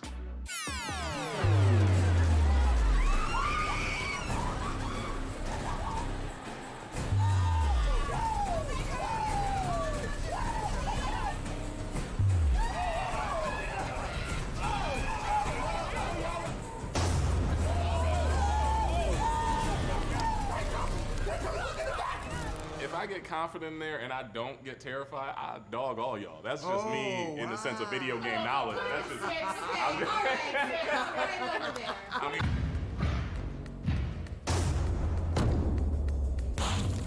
The team's mission for today was to get into Vegas, help the survivors get out into the extraction point, and make friends along the way. Let's kill zombies on 3.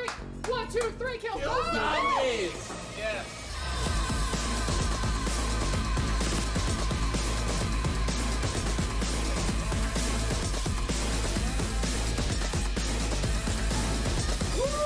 Why are we on this mission again?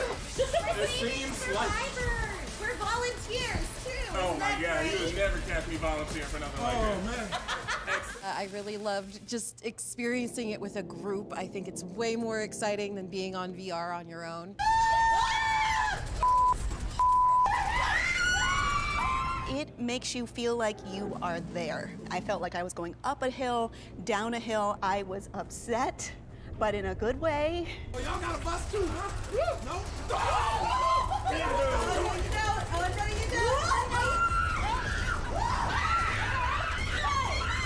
You want to use your peripheral vision because they're everywhere. I felt the wind on my face. It feels so cool to be in the film and in the midst of it, to see the zombies coming at you from all angles.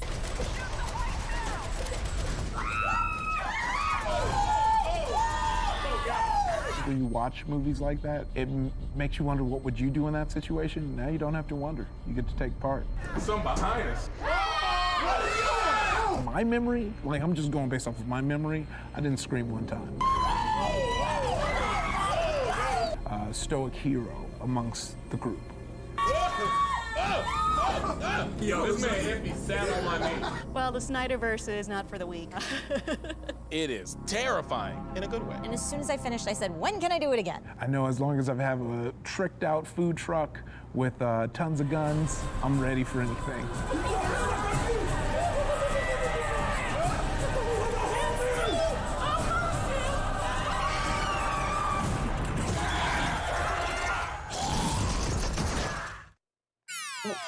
Mari, Jeff, what? That's what we should be doing right now. Yeah, can we go do that? Should we just bounce? Let's just stick on some Guys, VR, it's been take care. great. Thanks for joining us for the first ever Geek. Yeah. No, That looks intense. Yeah. And a bunch of friends are there too. It's good to see Trisha. Oh, yeah, Trisha was there. She was on the show earlier No, this week. So was your summer game because I got invited out to that too, and I wasn't able to make it, but it looks so fun, and it's a full-blown VR video game, which is great. It's like Unreal Engine, like really well done. Yeah, the team that built it did an awesome job on it. And I'm assuming just like there's versions of that like where you can see your friends. Yes. Avatar in the VR system, so you're all. That's why you're all up. you're all in that truck together, and it's Oh, that's so fun. And like it's a fun. And yeah, you're sort of, it's like, I don't know if you guys have ever done the Void. Void. VR. Yeah, the Star Wars one, You're yeah. kind of like you're in, so it maps the truck, so you actually kind of feel the sides of it, right? So you see the truck. I don't know if anyone's done the Void VR things, but it's so cool because you would I would be in VR and I would see this bottle of tail, and you could reach out and actually pick this up. Yeah, and you VR. feel it. You feel it in your hand because there's a physical item there, and it's super well done and really, really cool. And the camaraderie of playing games together too, in that chaos. That looks so fun. Yeah, for sure. If you all want to get tickets, you're able to at armyofthedeadvr.com, so check that out. And before you head over to the VR experience, you can watch the movie right now on Netflix. You know what? Let's watch a trailer. Yee. Roll it. Yee.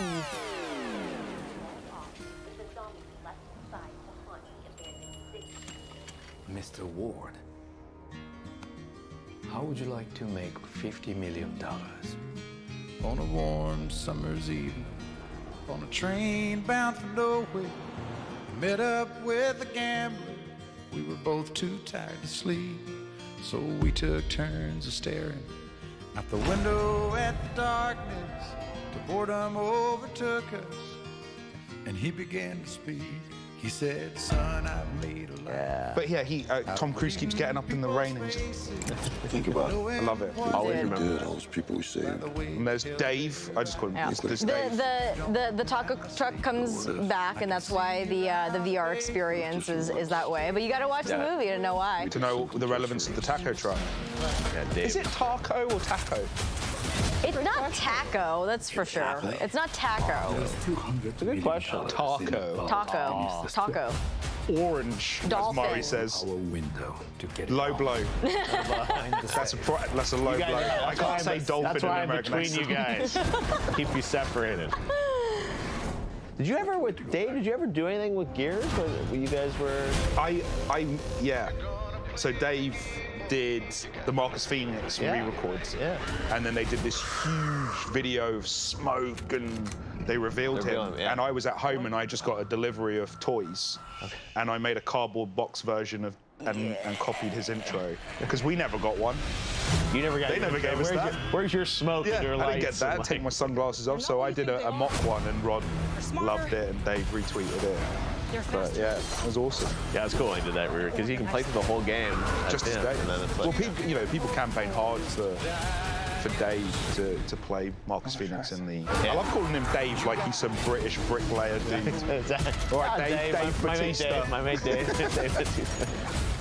But yeah, I was seeing tweets where people were like, get Dave Bautista and Zack Snyder to do the next Gears, to do a Gears movie. Ooh, that would be cool. It'd be cool. I wouldn't do it because I have no interest in putting on that much muscle. Someone else can play Foz. Well, they've been talking about a Gears movie for. I remember the early days of it. Even Cliffy B back when they were talking about, are they going to do a movie? Yeah, there you go. Zombie Tiger. Carol Valentine, yeah, Carol Baskin's Tiger. Oh yeah. So funny. I love this show. Yeah.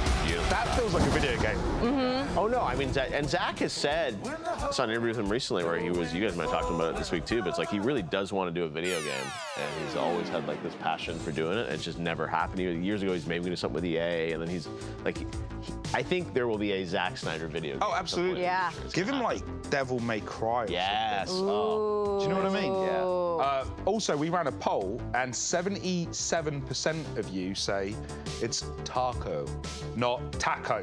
Taco. And so that means 23% of you are right. Now I know. That's how that works. Just because you're the majority don't mean you're right. Well, moving on from Army of the Dead and tacos. Up next, we're talking about Cuphead.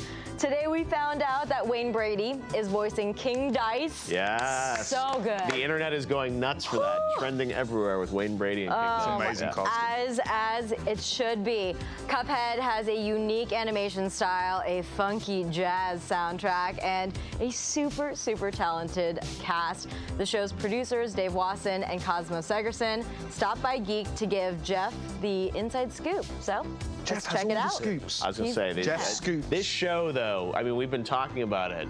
It is so good. The Cuphead show. I see on my Twitter feed, people are like, you know, we announced Wayne Brady and showed that clip, and people are like, oh, that looks pretty interesting. I'm like, yeah, guys, it's like, it's that good, but across the entire show, and all the voices are so, Well, we have, like, I mean, it's no secret-ish, but, you know, we've seen a lot of the stuff, and we've been lucky enough to have a sneak peek. And the thing that keeps coming up for all of us is Cuphead. Like, that's the one where it's like, did you see Cuphead, though? Yeah. Cuphead's and it's special. These short little 10-minute episodes, too, so it's really, you know, digestible. You can just sort of, like, watch a little thing. And, yeah, these, and Dave and Cosmo, you will see the passion they have for this project. And anyways, let's take a look at it. Dave and Cosmo. I caught up with them to talk about all things Cuphead. All right, with me now, we've got Dave Wasson and Cosmo Segerson, who are the executive producer and co-executive producer of the Cuphead show that's coming to Netflix. Guys, I am such a huge fan of what you're doing. I've had a sneak preview of a bunch of the episodes.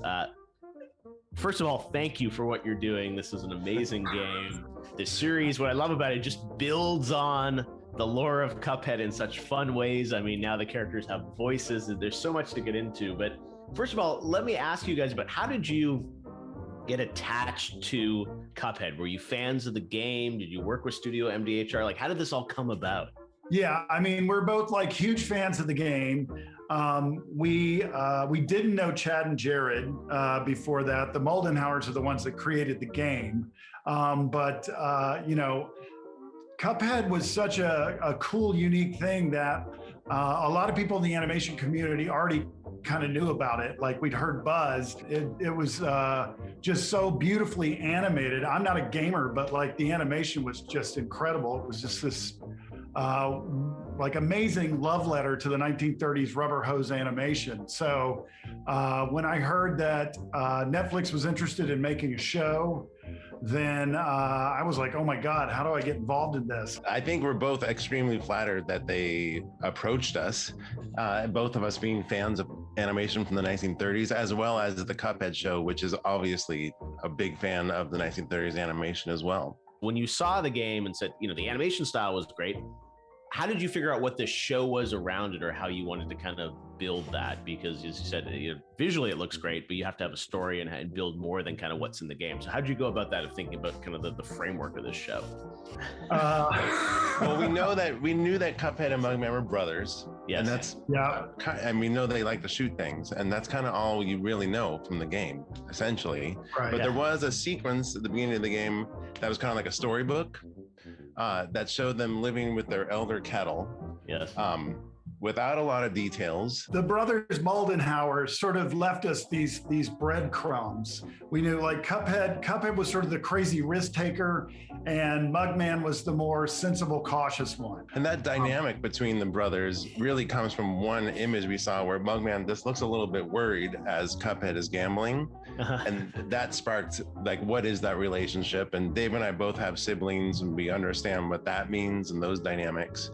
So it really came from that. It's so fresh when I'm watching these episodes, which are fun. They're short form episodes too, right? I mean, it feels like they're all, you know, kind of in the 10-ish minute range where you're doing these kind of little episodes. They're so watchable. They're so fun. And it makes you feel like a kid inside. I mean, it's exciting to have this style of animation and this kind of storytelling. What were the sort of the shows and the other things that inspired the look and feel and storytelling of this series?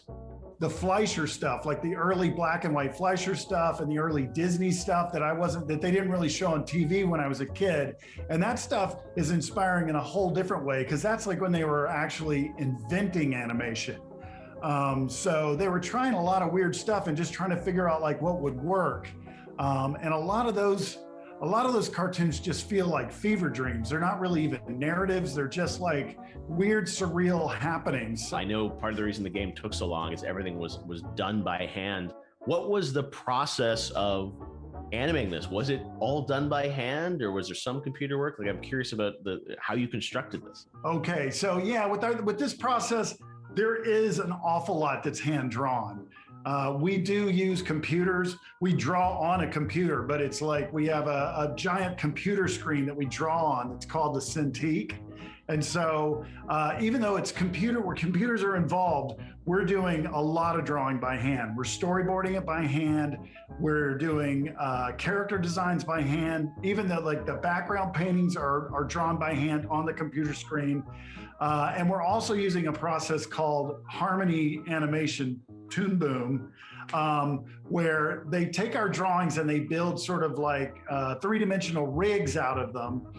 But they still look 2D. And then we take hundreds and hundreds of character designs and special poses, and we supplement those rigs to make them still feel very hand-drawn. And that's the secret to really making it feel like traditional 2D animation. And the overall design of the show, like leaning into that rubber hose style animation, lends us and all of our designers working on the project to draw in a looser, rubbery style, which is really specific. It's like, it's got a lot of structure, and we really focused on keeping that style of animation within Harmony and within our own drawings. Because then once you get into the 1940s, things start to get even looser, but we wanted to maintain structure and form like they did in the game, but still be able to get tons of expression and really wild takes out of the animation. The devil, other characters, King Dice, like they're all sort of in there, included in the world. There are other characters like Miss Chalice was coming in the DLC. There are others in the world. Did you invent any new characters for this show as well? We ended up inventing a few characters. We took the core characters from the game for sure, but we ended up turning some of those characters that show up on this like one level into major characters, like the henchman, who is the devil's right-hand man. So that was really fun to turn someone that this is a blip in the video game, and he turns into one of our favorite characters. And music is another big part of the show. I mean, you've got kind of an opening song almost, right, or a theme for the show. What can you tell us about the music? And obviously that jazz feel is in there, but how did you approach music in the series? The cartoons of the 1930s were just loaded with music, like Disney's Silly Symphonies. I think the Fleischer stuff in particular was a huge influence because they used like the jazz of the era. And so it was really that music just immediately like feels like antique and takes you back to a different era, but it was so fun and raw. Like the music of Cab Calloway, Jelly Roll Morton, Django Reinhardt. That stuff just feels like cartoon music already. There's such an energy and such like these great sort of bouncy rhythms that suggest movement. We also listen to the music, like the scores from the Hal Roach comedies, Laurel and Hardy and Little Rascals, because those were films that were actually made in that time, and they used music so well and like created so many great like moods and feelings, and the music itself like makes you laugh when you listen to it. It feels like comedy music. Before we go, I got to ask you, out of the whole Cuphead world, do you have a favorite character or boss, or who do you sort of personally associate with the most? Oh my God, Cosmo, you go first. Oh, geez. As far as the bosses, the devil in our show is a real tortured kind of soul. I kind of relate to him in a lot of ways. But I think of the main characters, I relate to Mugman the most, being a younger brother who probably read too much as a kid. Let's see. I mean, like, I love the characters that Cosmo mentioned for the same reason that he mentioned them. But, I'd say like Elder Kettle is also very near and dear to my heart because I'm a dad. I have 2 young sons. So I know what it's like. We sort of made him like this guy that's trying to like raise these 2, and sometimes it's a very frustrating thing. So I know what it's like to yell at kids and tell them to like stop trying to set the sofa on fire. And I gotta say, I also really relate to Cuphead. I grew up a young kid in a very rural part of Arkansas. And so I really relate to his desire of kind of living out in the middle of the woods and longing for a more exciting life. The game I'm already a massive fan of, and this adds so much onto it in such an authentic way. I really think it's kind of a front runner for me of one of the best adaptations of kind of all time of a video game. So I can't wait for more people to see it. Well, thanks.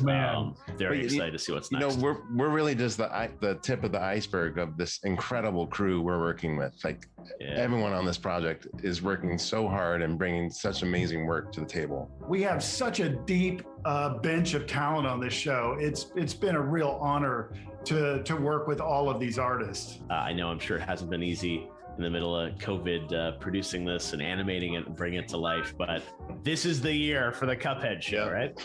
Awesome. Dave, Cosmo, thanks so much. We'll check out the Cuphead show later this year on Netflix. All right. Thanks so much.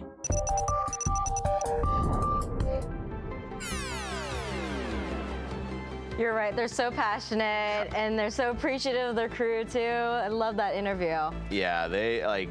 There's just so much joy. Like even Cosmo, there was this keyboard behind him, and he talks about how it's like he's writing music for it. It's like it's so fun, and all their inspirations, like as you heard, like Looney Tunes. Like we all loved Cuphead as a game. And doesn't really have much lore to it. It's just like a really cool, environment these characters be. What they've done with like the voices of these characters, you guys have seen it. Like when you see Cuphead and Mugman talk, you're just like, oh, that's so cute. I just want to keep hearing them. And it's exactly, everything's exactly, it just fits so well, like you said, because the game itself doesn't try to or want to. It's not about that. And then this just feels like the cutscenes that could have been. Exactly. When you see that, you're like, they don't have voices in the game, but if they had voices, you're like, you want those to be their voices. Absolutely. And it's not like, oh, that feels weird. That's not Cuphead. You're like, no, that actually totally is good. So he said it's a creed of it, like adds to the game world. That's what I love about a lot of things we're talking about is like they complement and actually build on these games that we love. And the Cuphead thing, the minute you see it, and when you watch an episode, you're like, great. Yep. You nailed it. It's like that's what the cutscenes should be in the game if they had them. Absolutely. That's how it felt for sure. You mentioned the music and the music scenes that you get in the episodes are, I think it's timeless because it doesn't have to be nostalgic of Looney Tunes and stuff if you didn't grow up with it. If it is, you're just like, that's it. It's got the essence of it. Yep. But I think there's a timelessness where it just doesn't get old. No. The humor too. Yeah. Oh. Yeah, he said it resonates. It's timeless, and when I was watching the episodes, I also felt like a kid again because I was like, oh, I used to watch Felix. So fun. Remember Yeah, Felix? of course. That's what the vibes I got when I first saw the trailer. I was like, oh, this is the video game version of Felix. Yep. And the expressiveness of like I think humans like want to go from like 0 to 10, and like we have those moments where like, the expressiveness is so there in that style of cartoon, and I love that. Yeah. No, the way they've done it, and one thing a lot of people have been asking online is like, is this a kid's show or not, right? And we talked about a little bit in the interview. It's really just a show for everyone. I think that we all love it. And I think it's officially like a kid's show at Netflix, how they, it's like framework it. And it's like, this is going to have such universal appeal to it. Yeah. Because gamers are going to love it, but I just think it's family. People who, I'm sure my parents will check out a few episodes without even knowing it was a video game. And I love that it's like 10-minute shorts. It's just so fun and they're these little self-contained stories, right? Yeah. So you can watch them in any order too, so it's not like, serialized where it's like you have to watch in this order. It's like their own little self-contained stories with all these characters. So speaking of online and the audience, Lance Reddick, Castlevania, and The Witcher are all trending right now. That's amazing. You're not trending? I'm just, but Taco is. Okay, Taco is. Taco, get Taco. Taco is trending as well. Big Friday trend. Yeah, no, I mean, you guys have been dropping so much news, and I was, even yesterday when I was doing the Summer Game Fest kickoff, I was like watching, I was like, oh my God, they just dropped, Kevin Smith just dropped this. Here's the trailer with the Bonnie Tyler and music. It's like every day you guys have just been dropping news, which is, I mean, it's just so much stuff. In lieu of convention season, we're still getting the hype and the excitement. No, that's what I love with like all this video game stuff happening, and there's something magic about it all feeling contained together, which is exciting. And you guys certainly have. You brought the goods. Yeah. It's not Jeff Scoop's still there. Mari Rahul Scoop. Stuff there. We're running hard, trying to catch you. And the excitement doesn't stop because next up we've got the dark fantasy universe of Castlevania. I've got the T-shirt in it. Oh yeah, See? there you go. We asked the Castlevania fans if they had any questions for the show's creators. So our friend from Geeked and Spelling Bee. You both won, Yeah, we're I guess. both champs. Both champs. Really? Yeah. Two champs. Terry Schwartz sat down with them for an in-depth interview. Hello, everyone. I'm Terry Schwartz, and joining me are the creative team behind Castlevania. Here we have Adam Dietz, Sam Dietz, and Kevin Coldy to answer your burning questions about the Castlevania series finale. Now, you announced earlier that the world of Castlevania is officially coming back with a new Netflix series starring Richter Belmont and, of course, Maria Renard, and is set in France against the backdrop of the French Revolution. But that is not what we're here to talk about. We went to Netflix Geek's Twitter and asked you, the fans, what your burning questions were about the last season of Castlevania, and you more than delivered. So without further ado, here are some deliciously spoiler-filled questions for this creative team. Are you all ready? Ready. Let's do it. Okay, I'm starting with an easy one, hopefully, so please, buckle up. But this one is from Edward Sanchez, who wants to know, who is your favorite character? It's really hard to just choose one. I like a lot of them. I would say that this season, my favorite might be Isaac. Team Isaac for sure, for season 4. I'm going to give a shout out to our boy Varney. Varney is just a delight every time he's on dark stage. horse. I'm Varney, Knight Mayor of London, terror of the British Isles, King Vampire Coxman of all Europe, and I don't have to put up with this. Thank you, Malcolm McDowell, for bringing that loser to life. That's actually a perfect segue to our next question, which is from Duda. And Sam, I'm going to start with you. What was your favorite scene to animate in season 4? I took the layouts and keys for all a lot of the shots when Sypha catches Trevor in the very last episode, and that moment where she starts to her lip is quivering and he looks up and says, "Oh, love." Adam sent that to me, and I was just like. There's a lot of stuff that I really loved. The section that I really loved working on was the Death vs. Trevor fight. I had a great time working on it. Tamlu, Sam, many other animators worked on that fight, and when I went into it, I was like, this is going to be the greatest thing ever, or I'm going to jump off my balcony. Shout out to Steven Swirsky as well for helping me out with that. One thing that's really fun about that final showdown is that you cleverly foreshadow it basically the entire season. We caught a bunch of Easter eggs that kind of allude to Trevor's final fight being with Death, namely that Death Shrine earlier on and the scythe in the barn. So I was wondering if there were any other allusions or hints or Easter eggs kind of hinting that this fight was coming that we had missed. Trevor kicks the bucket. In episode 2, in that barn fight, he kicks a bucket while he's doing the scythe thing. That was absolutely on purpose, no joke. Yeah, and I would say that in the writing too, there's a bunch of allusions to, obviously Trevor and Sypha. They're tired. They've been through the ringer. The whole season, even in episode 8 as well, there's a lot of alluding to he feels like his time might be coming. In terms of Easter eggs and references on my end, I've always wished that we had more Castlevania music, but the stuff just fell through for a variety of reasons. This next one is from Patrice, and they were wondering about Saint Germain's woman, and specifically if you can clarify, was she real, or was that just a vision or something where Death was messing with him from the very beginning? She was real, right? I think that she's real, but I think that there's times in the show where it's not clear if what Germain's seeing through the portal is a pre-death hallucination. I think some of it's meant to be a little bit ambiguous, but yes, she was a real person. Now, unsurprisingly, you got a lot of questions about the ending that you gave Hector and Lenore in particular. So this question is from Gilrond. They were wondering, why did you choose to give such a tragic ending to Lenore and Hector? And they say it was really painful. They deserved better. I think their ending is one of my favorite parts of the final episode. I think it's really poignant. It's fitting for their story. And I don't think Hector's ending is tragic. I think Hector is finally going to go, and live on his own. And I think, ironically, Lenore ultimately makes a decision that she's not going to live her life, even with Hector, in a cage, which is what she sort of expected him to do. What will you do? I think I'm going to write a book. The future should know the mistakes we made. And recently I've been caused to know the value and the beauty of things that live longer than I do.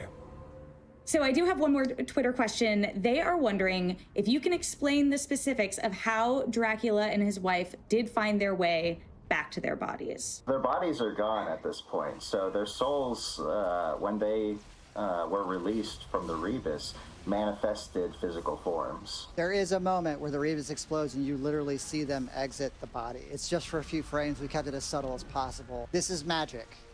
It has an explanation buried within the magic. All right, so we couldn't let you go with just a look back at season 4. There's so much more lore and material to explore in the Castlevania universe. So last question, looking at what's ahead, what are the three of you most excited about diving into next? We've lived with these characters in this part of the Castlevania universe or Castlevania timeline for the last 4 or 5 years, and now we're going to be venturing elsewhere in the timeline. There are great characters to work with. I'm excited to develop them.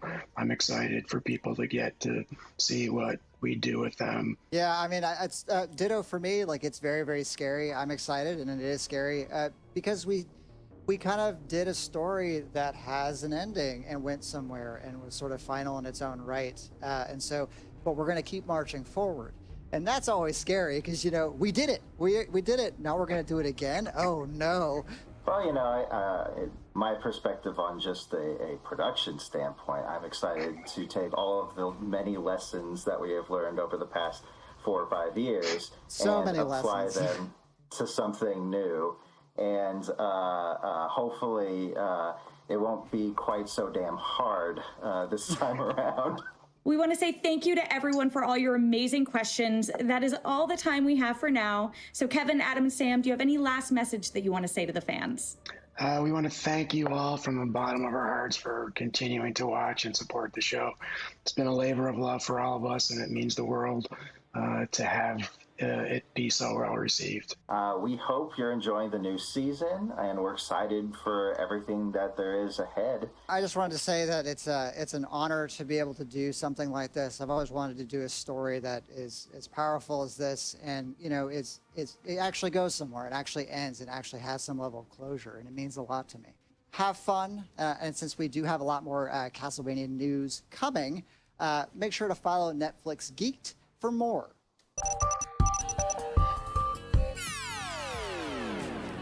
Look at Terry there. What a pro. Terry is a pro. I'm such a pro. pretty exciting. She's on Team Netflix. Yeah. Good for sure. Absolutely. Yeah. You know what? Yeah. It's popcorn time. So. I don't know about popcorn time. You don't know? Oh, it's popcorn time. We've been doing this all week. Watch this. Bring on the ghost, the ladies of Popcorn Lake. All right. Oh. Yeah, and that means we're going to do a little trailer watch Where do they party. come from? Whoa. Look at that. Whoa. Hello. Wow. Oh, thank I was you. actually a little hungry. This is actual real Whoa. popcorn. Yeah. And according to comments I've read on my Twitter feed and on the YouTube, the thing that the audience love most is hearing. Is this fresh? I can actually eat it, right? Oh yeah. It's bad ASMR. What should we start? Yeah, it's bad ASMR. Oh, this is good. Let's. It's good, right? It's fresh. Yeah. Should we start with popcorn? This is real popcorn. Let's start with Cuphead. Cuphead? Yeah. Oh, we got to do Cuphead. Is this Wayne Brady announcement? King Dice? I think so. Let's have a look. I'm down. All right. Let's see. Here we go. And the music is so good. Cosmo and Dave were talking about just the music, just the whole vibe. It's like you watch even 5 seconds, it's like I want to watch more. And yeah, the music, as you said, there's a cool theme that I don't know if we can give away in the show. And it's they roll the dice. Oh my God, this show is such a sensation. It's gorgeous. I have a secret story about this. About the show? Spoken about publicly. Cuphead. Are you a voice? No. So check this out. When Cuphead, I play the telephone. That's me. When Cuphead came out the game, one of the original artists took a picture of the iZombie cast and Cupheaded it. So drew us like Cuphead characters and then sent the Cell animation frame to set. Wow. And it had my name on the package, even though it's a picture of the whole cast. So I didn't tell the cast. They don't know. I've kept it quiet. I kept it quiet for 3 years before I took it, and then I hung it on my wall, and they still don't know. Well, now they know. That's the biggest reveal of the week. You saved it for the end. It's like Get So that I have this trending. original picture of the cast drawn in Cuphead style on the wall. That's very cool. Yeah, I stole that. And they've never seen it. Nope, I stole it like some of them figures from yesterday. Mm-hmm. Oh. I see what's going on here. Before I admit to more crimes, Yeah, more why don't we see the reveals. Castlevania trailer? I'm gonna run out of popcorn. This is good. This is where it all started. Castlevania. I've only watched a little bit. I'm saving it. It's it's so OG. This was the one I remember a couple years ago. I never saw it on Netflix. They're like, we're gonna do this video game stuff. I'm like, we'll see. And they're like, no, we're doing Castlevania first. I'm like, it better be good. And it sure was. And this is like, it's set up. It's so key that first thing you do. It sets the tone for everything. So they nailed this. Now everyone sees all this stuff, and we're like, they know what they're doing. Because this is what it all started with. For everyone's like, that's 4 seasons. The bar. Right? Yeah. Yeah. Set the tone. You're right. I look gorgeous. Like I said, I've just from Twitter, just from people just praising the show and seeing people like IGN and stuff, it gets 9s and 10s and stuff. I sat down, I watched a couple of eps, and I'm now saving it for my 2-week quarantine that's coming up. I'm going to finish all of Castlevania. You got a lot of shows to watch, a lot of games to play. All of it's getting done. I haven't watched any of Castlevania. My husband blasted through it. And I'm like, will you watch it again? He's like, yes.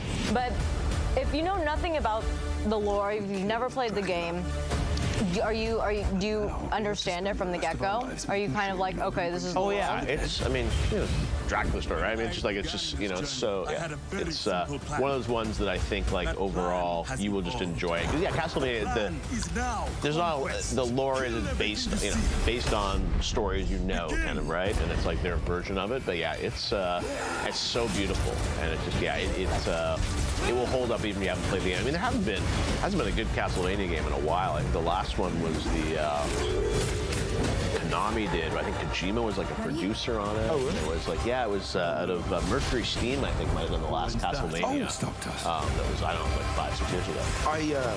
I had a brief look at my phone because I'm missing some of the announcements myself. Did Kojima put out a trailer for something? Yeah, yesterday. What is it?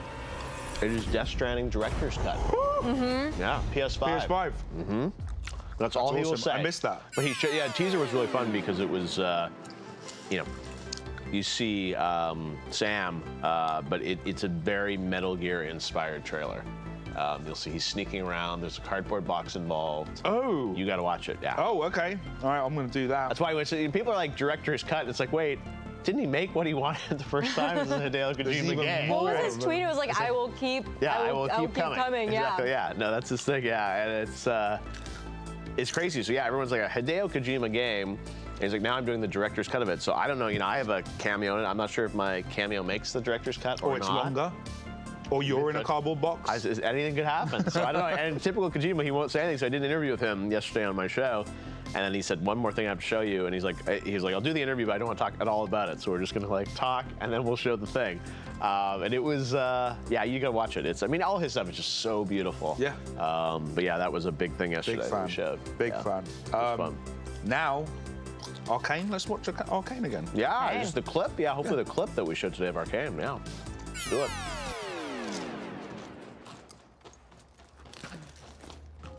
As we talked about in the interview, these guys, the French studio that does this animation, I've never seen anything like it before because it's like 3D, but it's painterly.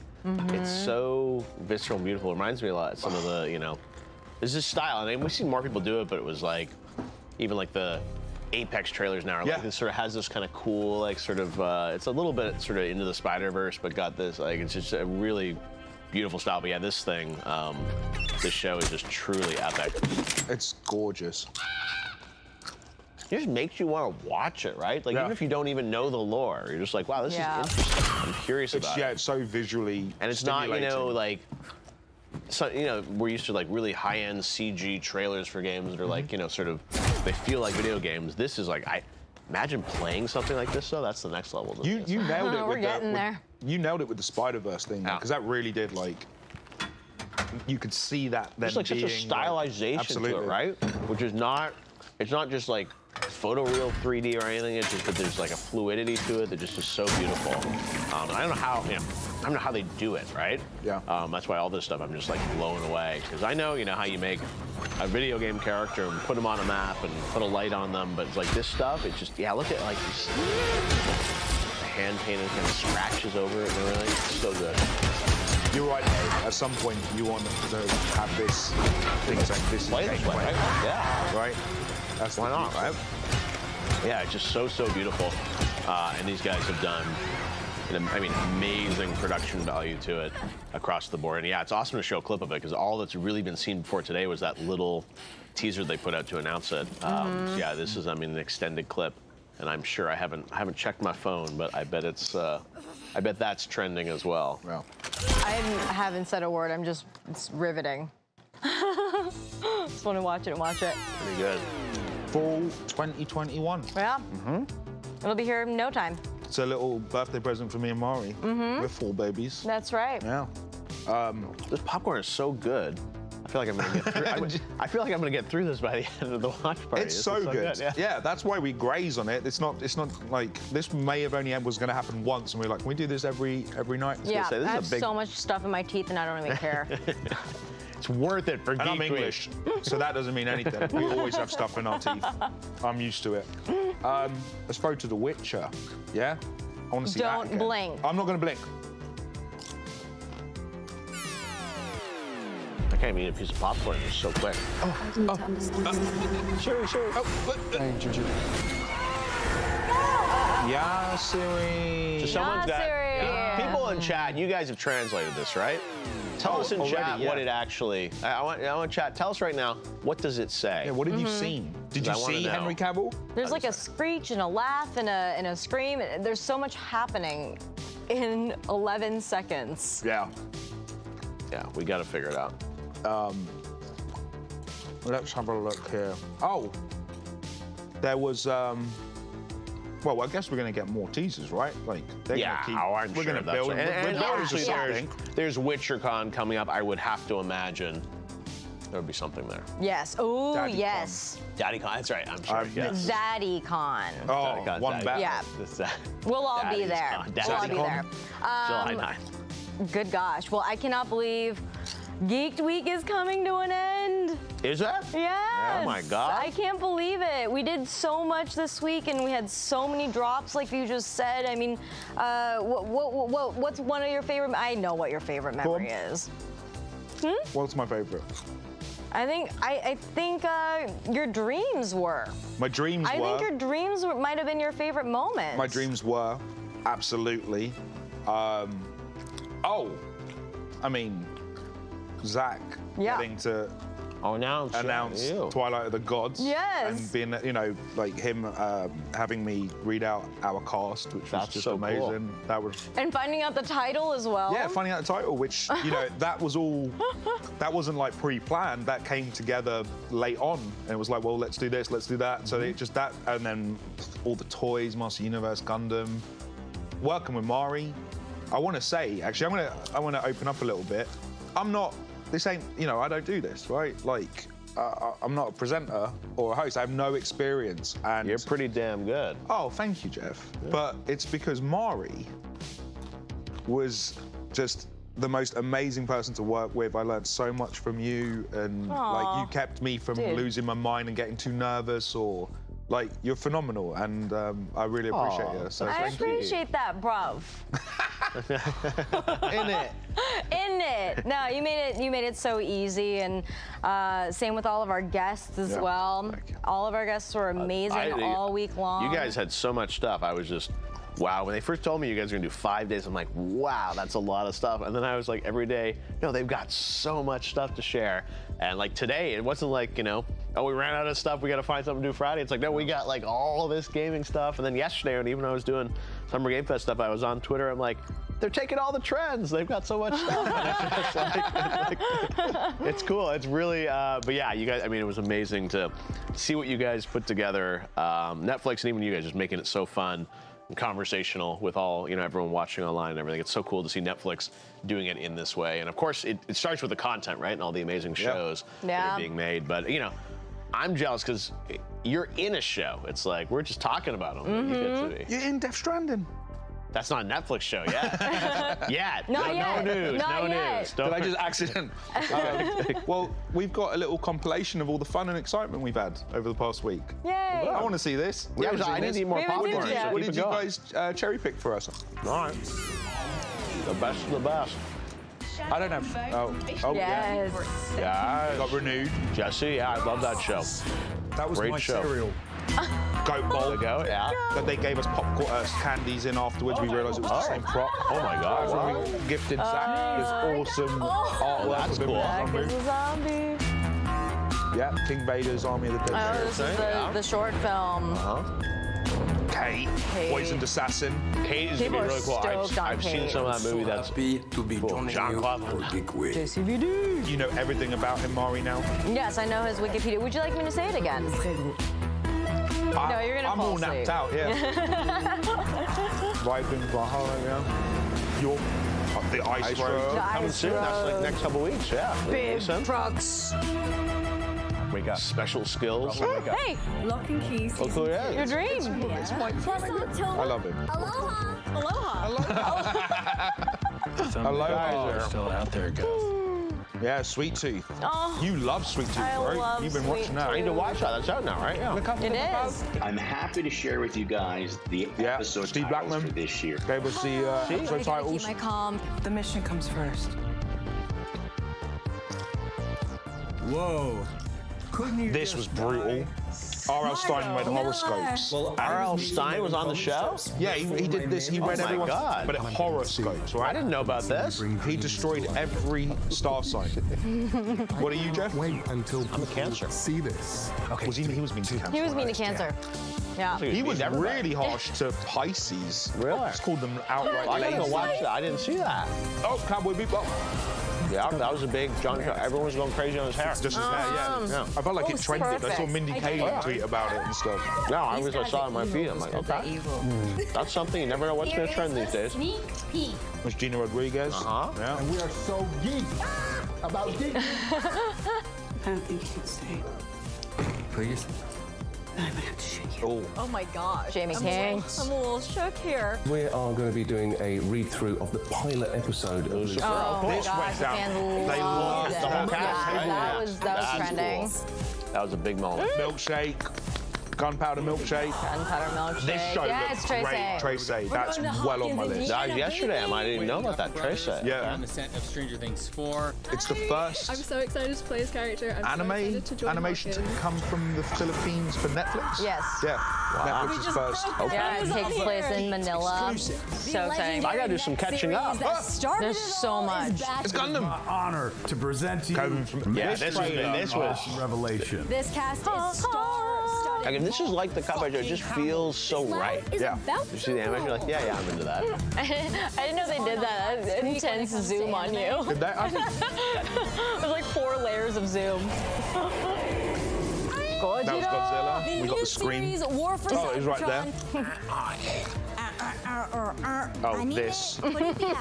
Come now, baby. That was amazing. I saw you post that on your Instagram. Mari's Transformer noise. Oh, this fucking guy. 3 brand new episodes. You've got an exclusive first. Did you cut this highlight reel? A big Now part it's of Was that your contract? all my stuff that's not even on essence of Netflix. Leon and myself. I think this series Yeah, you're Resident gonna learn Evil. a lot. I have a fun interview That chat with you those didn't guys. know Yeah. about Before. Your geek is showing so hard. Oh my gosh. Internet capture. You know what, was that You from say your when we geek played? is showing so hard. Was that when we played the Master Universe trailer? I don't know. There's moments where I'm like, this happened? Oh, they put today's stuff in. Oh, that's great. How'd they do that? They're quick. That happened like minutes ago. Sam Fisher is back. Gamers been waiting for Guess I wasn't expecting that. All right, I made the highlight reel. Hey! I would be impressed if this part was also. Never. Wait, yeah, are we going to get very meta? So you're coming. Every character is sort of like its own whole franchise of stories. This is the right time to say what would be the show that we would make ourselves. Voiced by the one and only Wayne Brady. Just fully inclusive. Don't touch. Roll the dice. Knockout. Roll the dice. Yay! Yay! What my a God. week. We did it. I just want to sit here goodness. and eat popcorn with you guys all day. I don't want to see another bucket of popcorn for about 6 months. That's right. The popcorn's due to me. You guys have been doing this for 5 days. I'm like, popcorn. I haven't been to a movie theater in so long. I'm like, I want some popcorn. This is the closest you've got to this is closest. I'm sitting at home watching Netflix too much. Talking through the whole thing. The best part about a movie. Hey, I'm all down. I'm my watch party. I love it. Oh my gosh, so many great memories. Be sure, all of you at home, to share some of your favorite Geeked Week moments with us by using hashtag Geeked Week so we can all see it. Is it rude that I'm eating popcorn as you're talking? People are hearing me eating popcorn.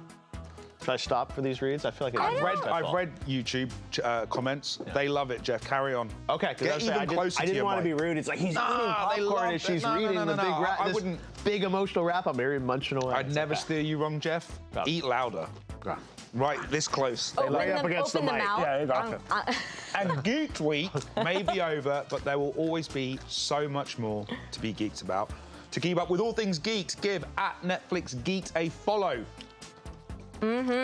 Speaking of follows, Rahul, can you talk about what you got going on next? Where can we follow you? How do we follow you on your adventures? Right now, I'm working on trying to manifest hanging out with the Cobra Kai guys. You got the outfit going. That's it. Yep. Turn that dream into a reality. Yeah, that's it. That's all I'm focused on, is to be the #1 stan Cobra Kai fan. We got... What have I got? I got some Netflix stuff. We got the Twilight Gods coming out, and we got this amazing show I'm not allowed to talk about called Midnight Mass. More will come soon. It's amazing. I just watched all of it. Oh, wow. I couldn't believe it. Cut the mics, cut the mics. That's a tease. And you can just follow me on social medias and see me try and destroy my career at RollColey13. And yeah, Jeff, what about you? Where can we find you? We got more video game stuff coming. We got Summer Game Fest still going on. We just started yesterday with our big kickoff show, which, we had Kojima and Elden Ring and things like that, which were cool. And then, it continues all weekend. So I'll be doing more co-streams. There's like a Xbox event this weekend, Ubisoft, which we had a lot of Ubisoft news today. You got the Bethesda crossover. Yes, exactly. Xbox Bethesda on Sunday. Everyone hoping to see, are we going to get to see Starfield or, what are we going to see? Who knows? And then... Ubisoft tomorrow. So we saw, Far Cry. They'll show more of that. Which Far Cry 6? Ubisoft are making a Star Wars game, aren't they? Yeah, Massive, I think, is making one. Yeah. I don't know. You think that'll be there? I mean, it's super early. I'm not expecting it, but oh my god. I know. There is a lot of Star Wars stuff that a lot of people are making. But yeah, so we're doing Summer Game Fest all this month, leading up to WitcherCon in July, and that's how excited I am. For the weekend. So rude. No, but yeah, we got a lot of video game stuff this weekend. So yeah, follow Summer Game Fest online, and obviously you can follow me too personally at Jeff Keighley. And I'm just excited because honestly, when I was so busy with Summer Game Fest stuff. When I first talked to Netflix, I'm like, you guys have so much stuff. We totally have to do something here because there's so many cool shows. This has been fun just to hang out. And I feel like a torch. We started with the TV, the film, the anime. Yeah. And then we give you the games. Exactly. You take it off what I'm going to do, I'm going to need my popcorn all weekend now, I think. This is going to be my thing. I'm like, this is a lot more fun to watch press conferences with popcorn. So I'm going to pop some for tomorrow. Absolutely. What about you, Mari? Oh, yeah. Well, you can find me on the internet at Atomic Mari. And before I sign out, I want to summon the ghosts just one last time. Okay. Why? To bring in some gifts for you. Ooh. Seriously? Yeah, this is the ABXY Nintendo Switch bag, and this is something that my friends and I designed from the ground up. We've been working on this for a while. Wow. And it's a Nintendo Switch bag. I like to say it's like a Nintendo Switch bag for adults, in the sense that it looks like... Will it fit the Nintendo Switch Pro? We will I was looking for a scoop. Honestly, it's like we're ready. We're ready for it. Okay. Mari, this is so beautiful inside. We can keep this. Yeah. Yeah. Are you serious? I know you like black, so I have got a black one. I love how it opens it. And this is so much attention to detail. Thanks. There's a nice lining to it. Yeah. You can carry your dock. That lining is beautiful. You can do two bags. I kind of like that it's like a doctor bag, kind of like Dr. Mario. Mari? I know. Yeah. So I'm like this, right? Uh-huh. And then say I'm on a plane. and I do that, I can put that screen there. Yeah, we're calling it theater mode so that it's like, you know, like the back of this can be a little This is really cool and fancy. So Yeah. I don't want to take up too much of the show's time. No. But anyway, we're fully How do we get funded these? Yeah. on Kickstarter now, but we're in our final 20 hours. So if you're interested, you can check it out at abxy.store. And that's the thing. And I hope you guys enjoy it. I love this. I'm flying tomorrow. I'm taking my Switch. Yes. I feel bad. I don't have a present I'll tweet for you a now. I picture. didn't know we were doing a present exchange at the end of the show. We got you popcorn. And No, I gave you... You gave us a toy. nothing. I didn't give you guys anything, though. I feel bad. Your presence is what Jeff, you gave your us. professionalism, your experience. And all your wisdom and all of the And interviews the audience that you don't know, did. Jeff also smells great. Oh, But only the best. I think we can give the audience one more thing. Oh. Which is one more video. Okay. Yeah. That's right. Taking us home is Grammy Award winner Flying Lotus, who made a bit of a mini documentary about his approach to scoring Yasuke. Let's check it out. Ooh, yes. I'm so excited to see this. Thank you all so much again for joining us from home. I hope we do this again. Yeah. If they'll have us back. for sure. Netflix. And I hope by then I'll have finished Forensic Files, and then I can actually do the homework that they gave me to watch some of the shows that I was supposed to watch to help you out, but I left you on your own. Bye, everybody. Thanks for watching. I am Flying Lotus, executive producer and composer of Yasuke. I'm here to talk about the soundtrack. You're in my studio.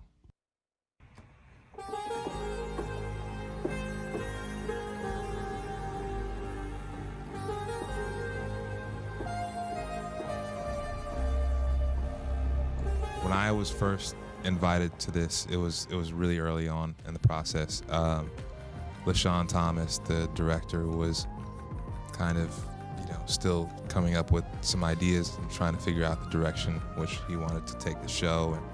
And he invited me in, and as well as Keith, to kind of help steer the show in the direction in which it became. I come from watching so many anime and different movies, and so I felt like it was just kind of like a no-brainer to be involved and to kind of bring what I can do into this project. The maybe 2 years that we had to kind of mess with ideas and move things around, I was kind of able to hone in on a sound for the show.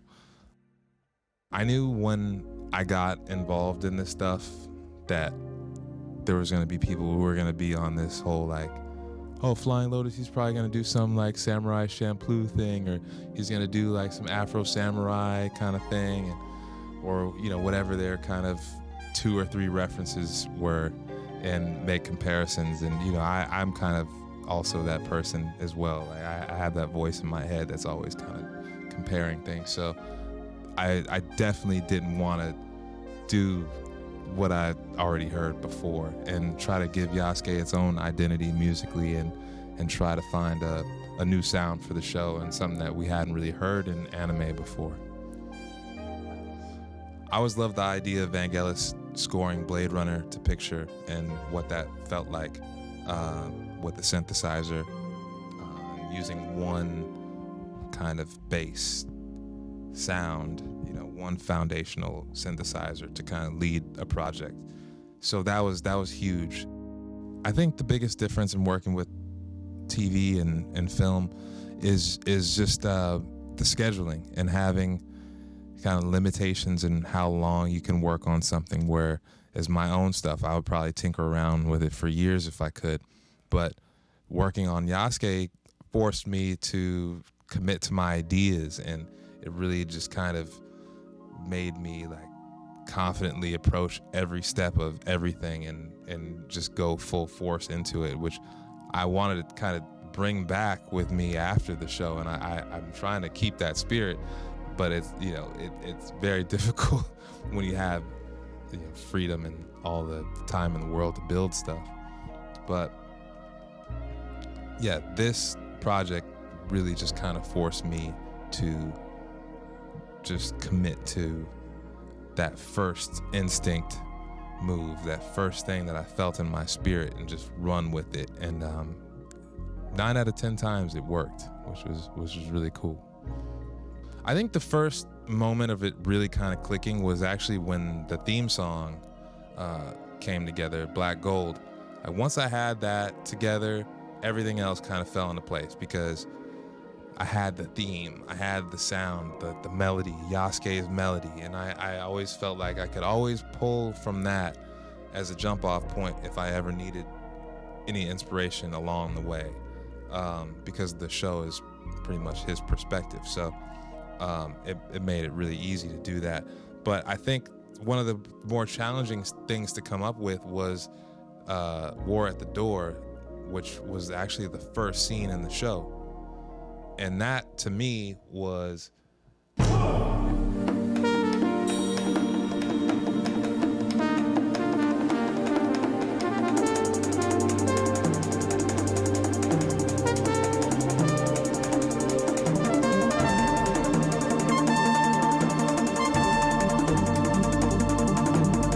didn't know how to make a war song. I never think about war. I don't like war as a concept, so I never made war music. So having to do War at the Door and building that was when I figured it out, I was yelling at the screen. I was just like, oh my God, this is it. And it was so much fun. And then, yeah, it was one of those things where once a little tiny thing started working, it all just kind of fell into place, and it was really, really fun to be part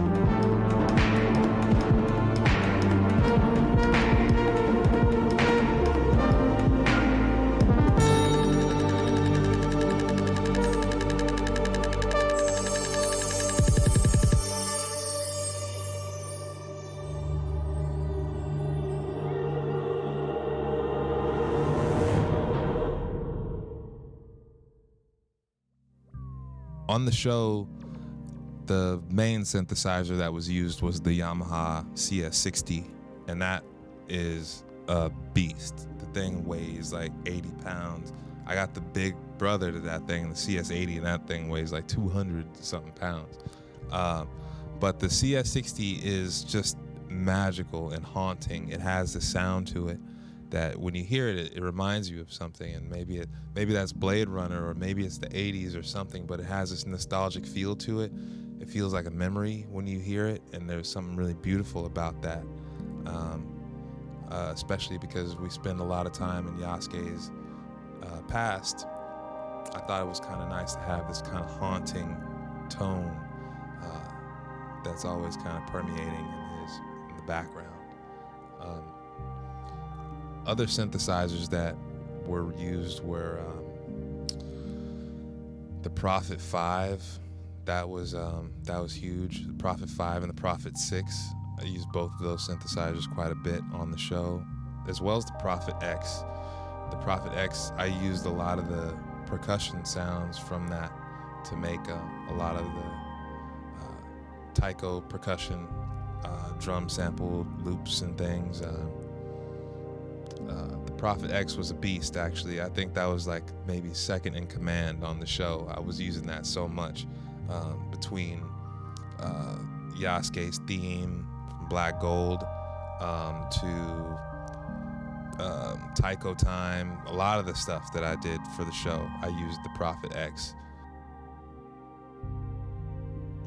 Episode 3 has one of my favorite moments from the whole show, and it's the scene where it's Saki versus Abraham, the crazy Catholic preacher.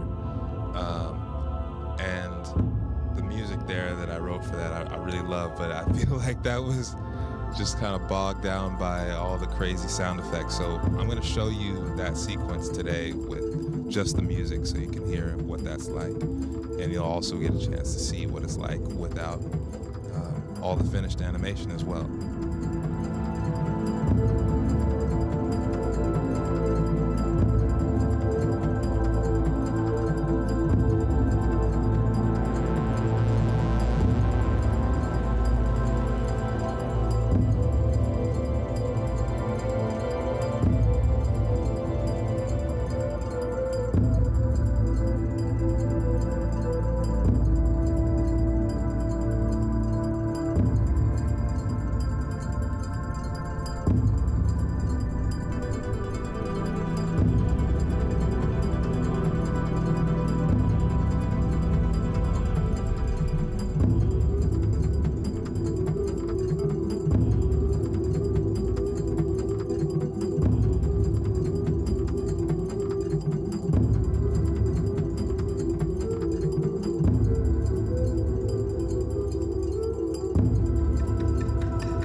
Getting Yasuke out was the biggest weight off my shoulders. You know, it was almost like a secret that was being held for 3 years.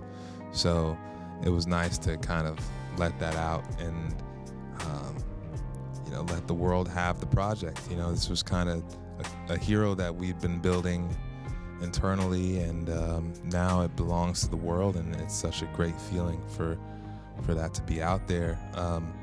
The response to the show has been so crazy. I had a feeling that it was going to be pretty controversial. You know, LaShawn and myself, we both knew that what we were creating wasn't, you know, a normal thing, and we knew that there was going to be a lot of conversation about how we treat history and all the things that we you know, manipulated story-wise. And I'm so glad that, you know, the world has just kind of reacted in the way that we imagined. And yeah, I hope there's more.